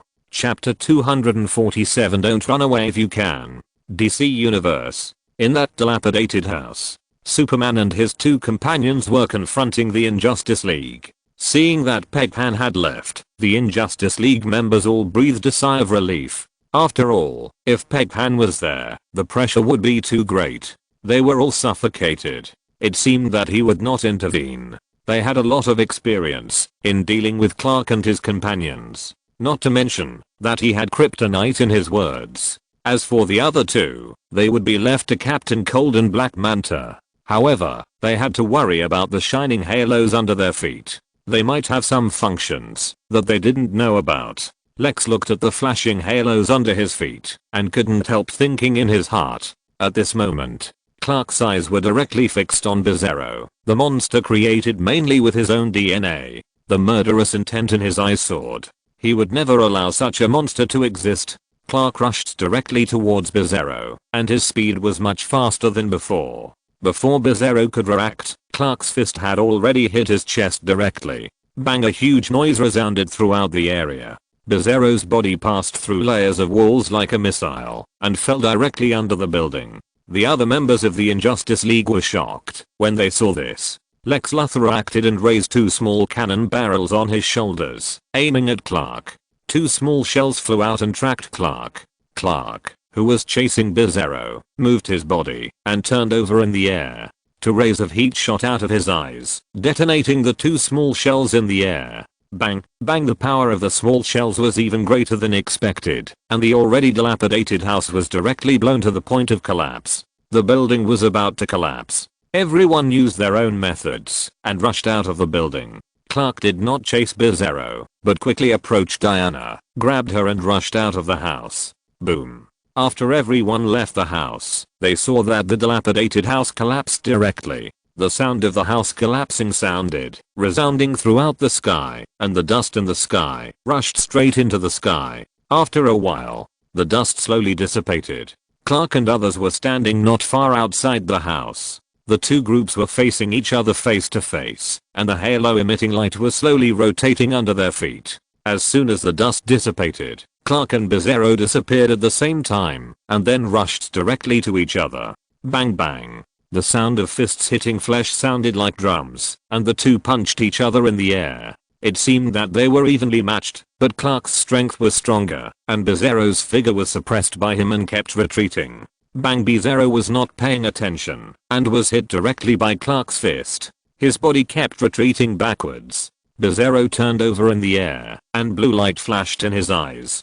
Two blue-ice eyes shot at Clark, who was flying towards him. Clark quickly stopped his flight. His eyes quickly glowed red, and two heat rays shot out from his eyes towards the ice rays. The red heat rays and the blue ice rays collided in mid-air. The red and blue energies finally merged in the air and dissipated directly into the sky. The two of them extinguished their sights in tacit understanding, and then rushed directly towards each other, carrying the roaring sound of the wind, and the two of them collided violently in the air. The sound of the two fists hitting each other sounded again in the air. On the ground, Diana, holding a long sword, was fighting with Deathstroke and Black Manta. The long sword and the long knife kept colliding in the air, and sparks would bloom between the three from time to time. Holding the long sword in her right hand, Diana slashed at Black Manta's head. The powerful force made Black Manta retreat continuously, leaving deep footprints on the ground under his feet.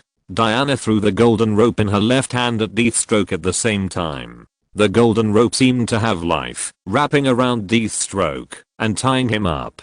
Seeing that Deathstroke was trapped, Diana focused on attacking Black Manta. The long sword in her hand slashed at Black Manta, who was rushing towards her again. The long sword slashed down and directly cut off the long knife in Black Manta's hand. The long sword kept slashing at Black Manta's chest. Sizzle. Black Manta's dark armor was directly cut by the long sword in Diana's hand, making a series of piercing sounds. Come and help. Black Manta retreated to the back, away from Diana for a distance, looked down at the cracked armor on his body, and hurriedly shouted to Deathstroke, who was still struggling in the distance with a horrified look. Hold on, wait for me to break free from this rope, Deathstroke replied to Black Manta. His body was constantly struggling, trying to break free from the golden rope that Diana had tied to him, but it was all in vain. The more he struggled, the tighter the rope became. In the sky, Mei Gan looked at the golden rope and couldn't help but think secretly, if I use this rope to fish, can I go to the sea to catch a great white shark? I heard that shark fin is very nutritious, but I haven't tasted it yet. On the other side, a flash of lightning surrounded Lex and Captain Cold, who were leaning back to back. The ground where they stood was covered with white ice, and wisps of cold air were floating towards the sky. These ice cubes were made by Captain Cold. The gun that should have made Flash freeze into ice is now useless. Captain Cold had to throw the gun in his hand to the ground, and cold air came out of his hand, emitting a faint blue light. But Flash's speed was getting faster and faster, and the two couldn't find his figure at all, so they had to be on guard secretly. Lex glanced up at the sky and saw Bizarro being suppressed by Superman Clark. He was full of doubts. According to Bizarro's strength, he should not be suppressed by Superman Clark so quickly. Could it be that the glowing halos under his feet are to increase their fighting power? Lex thought to himself. How dare you be distracted when competing with me? A voice sounded. Lex's heart suddenly became flustered, and then he felt a pain on his face, and then he flew to the side. Indeed, Barry slapped him in the face and slapped Lex several meters away. Damn Flash, you dare to hit my face. Lex stood up from the ground and couldn't help cursing. However, as soon as the voice fell, he saw a flash of lightning flashing by his side, and then his face hurt again, and the whole person flew up again and fell to the ground fiercely. Fuck, damn Flash, don't run if you have the ability. Lex was furious. This kind of enemy that can't be hit is the most disgusting. Be careful. Captain Cold suddenly shouted to Lex. What? Lex stood up with difficulty and asked with some confusion. Before he could finish his words, he was slapped in the face again. This time Lex learned his lesson. He did not talk nonsense again and just lay on the ground without getting up. Chapter 248. This is the fate of stealing monsters. Marvel Universe. Park Lake. Boom, a figure fell from the sky. It was Tony wearing the Mark armor. After landing on the ground, Tony looked at Steve and asked, "Where's May?" Why are there only 3 of you? Didn't you agree to go fishing together last night? She was called away by Barry from another world. It seems that Death ran to their world and had a conflict with them, so Mei was called to save the situation. Steve explained to Tony. Oh my god. Isn't there a good show there? Why don't you go? Tony's eyes suddenly lit up when he heard it. Curiosity is human nature, even for this rich man Tony. Let's go and take a look. Bob, do you want to go with us? Tony directly pulled Steve up and was about to leave and asked Uncle Long. Of course, I have wanted to go to that world for a long time. Uncle Long readily agreed.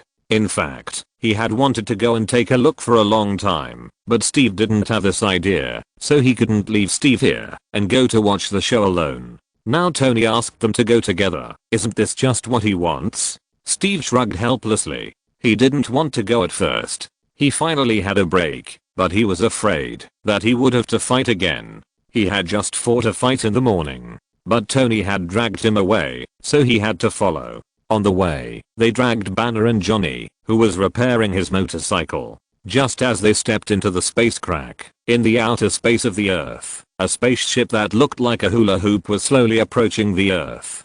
DC Universe. The people who stepped out of the space crack saw the injured Aquaman and Bruce lying on the ground at a glance. They hurriedly walked towards the two. Uncle Long was indeed quite curious and looked around. Arthur, what's Bruce like? Steve asked Aquaman, who was sitting next to the Batmobile. He was killed by Death, but Mei should be able to revive him later. How did you get here? Since Mei Gan came, Arthur didn't worry much about Bruce. After all, this was someone Mei Gan could revive easily, and he didn't mean to resent Death. After all, this was his own fault. If he hated Death again, he would be a bit unmanly. Where are they? Tony asked, looking at Arthur. Take Clark and the others to find the mastermind behind this. You should be able to see the scene of their battle when you go out. Hiss. Arthur explained to everyone and suddenly covered the place where he was injured by Death. Tony, you should treat Arthur first. Looking at Arthur's appearance, Steve said to Tony. Waiter, here you go again. Do you know that I paid a lot to ask Mei for this scroll? Okay, I'll give it to him. Don't look at me like that. Tony was immediately unhappy when he heard this, but when he saw Steve's eyes looking straight at him, which clearly meant for him to continue bragging, Tony had to give up. Tony took out the recovery scroll from his arms very unwillingly. Then he kept looking at the scroll in his hand, a little hesitant, and never wanted to tear it open. Tony, you are still reluctant. Arthur is about to die. Banner patted Tony on the back and said, hey, okay.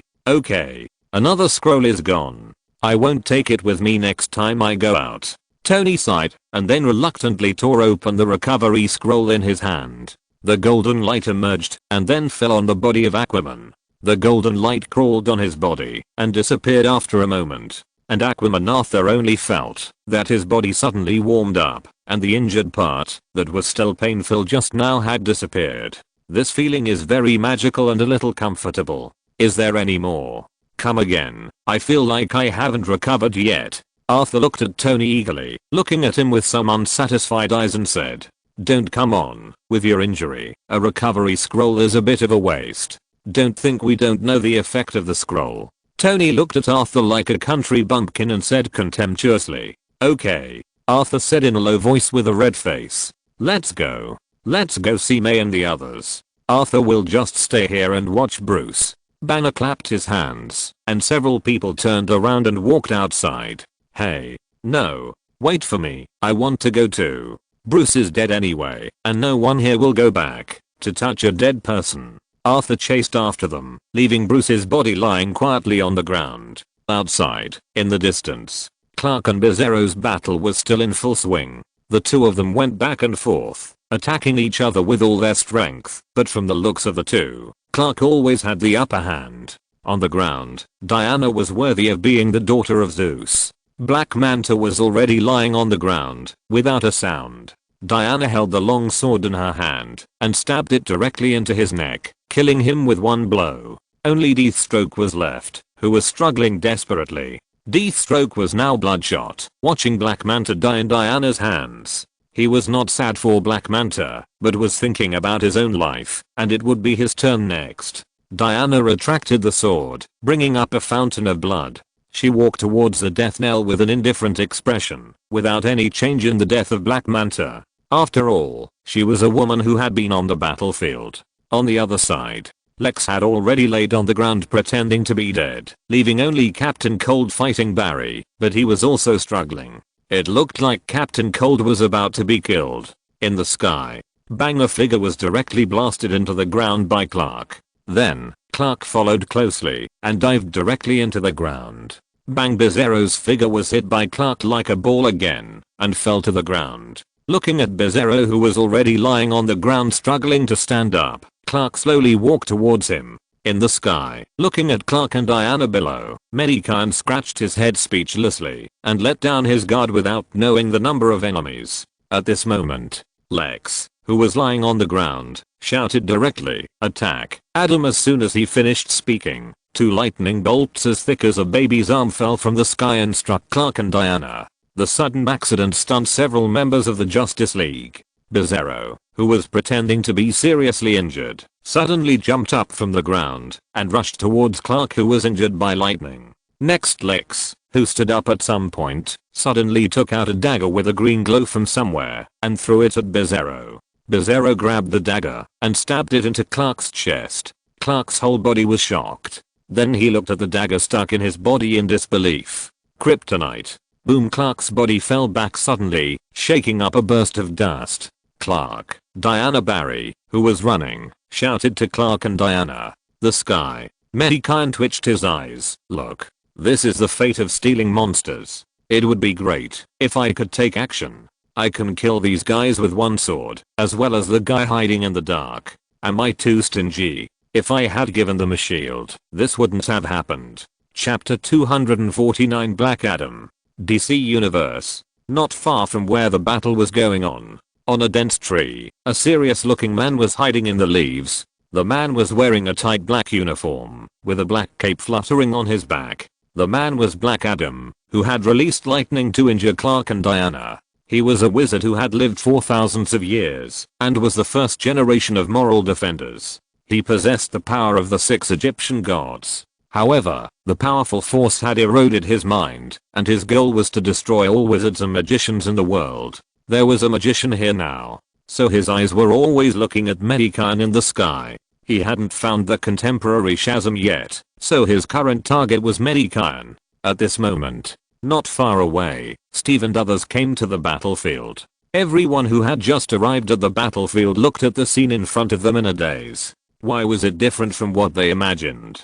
Couldn't it be easily solved? Why were there 2 dead and 1 seriously injured?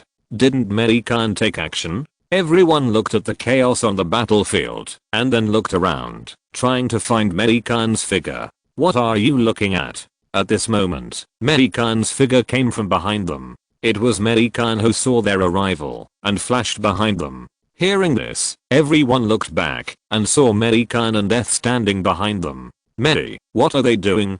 Steve looked at the battlefield where only Barry was supporting and asked Mei Gan with some confusion. Diana was injured by the powerful lightning and was struggling to stand up.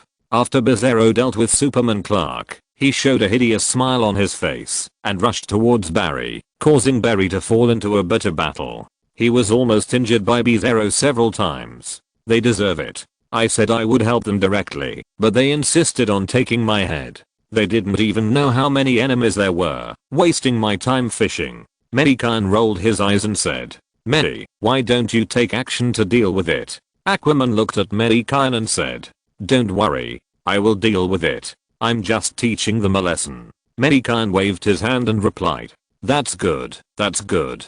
Aquaman breathed a sigh of relief and nodded in response. Seeing that Lex was already walking towards Diana and was about to kill Diana, Mei Gan stopped watching. The blue staff in his hand suddenly burst into golden light, and then the staff was swung towards Diana, who was lying on the ground and struggling to stand up. The next moment, everyone saw a golden light shooting out from Mei Gan's staff, and then they saw the golden light falling directly on Diana. The golden light wrapped Diana up, and then it bounced out again and fell on Barry, who was already in a mess. In the blink of an eye, the golden light dissipated, and Diana stood up directly from the ground without any damage. Turning to look at Mei Gan, after saying thank you, she rushed towards Lex with a long sword in her hand. Looking at her murderous eyes, it seemed that she wanted to chop Lex to death right there. Mei Gan was speechless. He was just about to attack, but why did this woman steal the head again? On the other side, Barry also felt that the pain in his body had disappeared, and he was full of strength again. Mei Gan's hand flashed with light, and the blue staff had disappeared. He took a step forward, and took a few steps forward. In his hand, there was a bow and arrow full of ominous aura. The dark light on the bow and arrow floated on the bow. A pot of arrows appeared on Mei Gan's back. Arrows with dark energy were lying quietly in the quiver. Mei Gan pulled out a black arrow from the quiver behind him, pulled the bowstring, and Mei Gan aimed directly at a tree not far away. On the tree, Black Adam saw Mei Gan aiming the bow and arrow at him, and a disdainful smile appeared on his face. His speed and divine power came from Horus. It was as easy to dodge an arrow as drinking water. However, when the bowstring was released, his body could no longer move, and was directly locked. Ding, the sound of the bowstring being released sounded, and a dark shadow flashed in the sky. The dark arrow crossed the sky with the power of corrosion. Behind the arrow, a dark space crack appeared in the air. The corrosive power on the arrow could even corrode the space. The terrifying power stunned everyone, especially Aquaman. After all, Steve, Tony and others had already seen Mei Gan's attack many times, but Aquaman was only seeing it for the second time. HMPH. A muffled groan sounded in the tree, and a figure fell from the tree, with a black arrow stuck in his chest. Black Adam's eyes were full of disbelief. Why could he not move? Moreover, he felt that his body was losing consciousness quickly. There was a strong corrosive force spreading from his chest. The corrosive force was too fast. It would not take long for it to spread directly to his whole body. At that time, he would die here. Even his body, that inherited the power of the Egyptian gods, could not resist this powerful corrosive force, which filled his heart with fear. Why was there such a powerful magician? Black Adam did not experience the scene of Mei Gan resurrecting all living beings last time. He was just released by Lex after breaking the seal. Lex got the news about him from somewhere and rescued him. He agreed to come to Lex to help. Now he has to stay here forever. When the seal was broken, he was full of joy, but he didn't expect to die directly in the end. He might as well be sealed, so that he can still stay alive. Just as Black Adam was thinking about it, the corrosive force on his body had already rushed directly to his head. After a few breaths of time, bang, the explosion sounded. Black Adam, who had been corroded all over his body, exploded directly, and pieces of charred meat were scattered all over the ground. And where Black Adam stood, a white skull holding a bone knife and a bone shield appeared. This is the skill of the neutral hero Sylvanus Windrunner, the Dark Arrow, the Elf Ranger General who was turned into a banshee by the filial son. And the bow and arrow in Mei Gan's hand is also her weapon. As for the corrosive power on the arrow, it does come from the corrosive ball in Mei Gan's equipment column. Originally, Mei Gan's equipment column was full of guardian rings. A few days ago, Mei Gan had a whim and put a corrosive ball in the equipment column. So now his attack power is all corrosive. So, it was Black Adam's bad luck. He would have died anyway, but now even his body has become a skull. He just stood on the tree and struck a thunder, and he was gone. It was too unworthy to kill this soy sauce. After shooting Black Adam to death, Mei Gan ignored him and directly aimed the bow and arrow at Bizarro, who was rushing towards Lex. Chapter 250, That's You Mutated. Marvel Universe. In outer space, the spaceship is approaching the Earth, and it will soon land directly on the Earth. Inside the spaceship, Audrey Moore is looking at the blue planet below with his hands behind his back. His ugly face is very calm, without any change. For him, the task given to him by Thanos is too simple. It's just to come to such a backward planet to find a few gems. He thinks that Thanos is overqualified to send him out, and 4 of the Black Dwarfs came directly. Only the woman of Superstar didn't come. But that woman is just a scout. What kind of combat power can she have? The war still depends on the 4 of them. Audrey Moore, the target planet is below, said General Corvus Glaive, holding a spear in his hand, and looking at the Earth below. I don't like the breath of this planet. Let's complete the mission as soon as possible and return, said Ebony Moore in his clear voice. I'll listen to you. General Corvus Glaive nodded his ugly head. Not far away, the huge body of Black Dwarf was standing silently in place, staring straight at the earth, without any movement. He was holding a large hatchet in his hand. Behind General Corvus Glaive stood an alien woman holding a spear with a blue glow in her hand, looking at General Corvus Glaive tenderly. And she was Proxima Midnight, General Corvus Glaive's lover. When we get to the planet below, we will go and get the gem directly, and then leave directly. We can't let the king come here in person, Ebony Moore said to the few people. As the most cunning and intelligent general among the 5, they all obey Ebony Moore, as long as there is a mission. Let's speed up, Proxima Midnight said in a low voice. Okay, a moment later, the spaceship that was like a hula hoop suddenly increased its speed a lot, and approached the Earth. DC Universe. Next to the ruins of the collapsed dilapidated house, Bizarro quickly approached Lex, who was being chased by Diana. His figure flashed through the air like lightning, leaving everyone with an illusory afterimage. Ding, and at this moment, Mei Gan's right hand holding the arrow suddenly loosened, and the black arrow cut through the space. In the blink of an eye, it was in front of Bizarro. Shua bang, Bizarro's figure suddenly fell to the ground in front of him, then rolled on the ground for a few rounds, and lay directly on the ground without moving, and there was no sound. The black arrow was stuck next to his ear. Bang, a moment later, Bizarro's body exploded, and a skeleton holding a bone knife and a bone shield appeared in the same place. The Banshee Queen's dark arrow has the ability to transform the bodies of killed enemy units into skeleton warriors. From the death of Black Adam to the death of Bizarro, it took only a few breaths. Looking at the skeleton that appeared in front of everyone, Banner slapped Johnny beside him and suddenly said to him, "Look, Johnny, is that your brother? Why don't you go over and say hello?" Pa Johnny's face darkened when he heard this, and he slapped away Banner's hand on his shoulder, saying unhappily, "Look carefully, Banner, I will get angry." Those two didn't get angry. "Don't talk nonsense, tsk. Then you have mutated." Tony touched his chin and suddenly interrupted. Johnny's face became darker, and it was probably comparable to the boiled egg. In the distance, the skull standing there suddenly moved. Crack.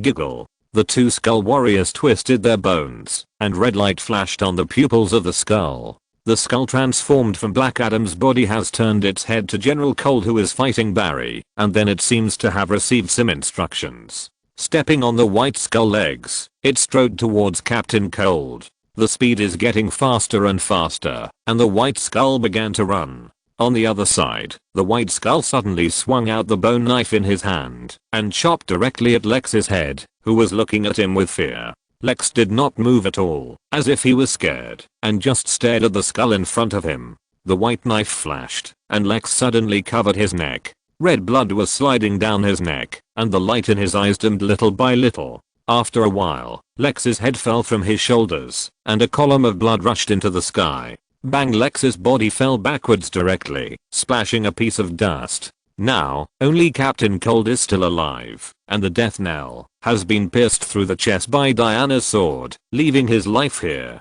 Not far away, the white knife light fell, and the long sword made of ice in Captain Cold's hand was cut off by the knife light. The white skull did not stop moving, approaching Captain Cold again, and the bone shield on his left hand suddenly hit Captain Cold. The huge force directly knocked him several meters away. Before he stood up, he saw a white blade slashing down at him from above. Captain Cold had no time to resist. His pupils suddenly shrank, and he wanted to roll to the side, but it was too late. Puff, sizzle, the white bone knife fell directly on Captain Cold's neck. Blood immediately flowed from his neck. After that, two white skulls were received, just standing there stupidly, without any movement, and the red light in their eyes had disappeared.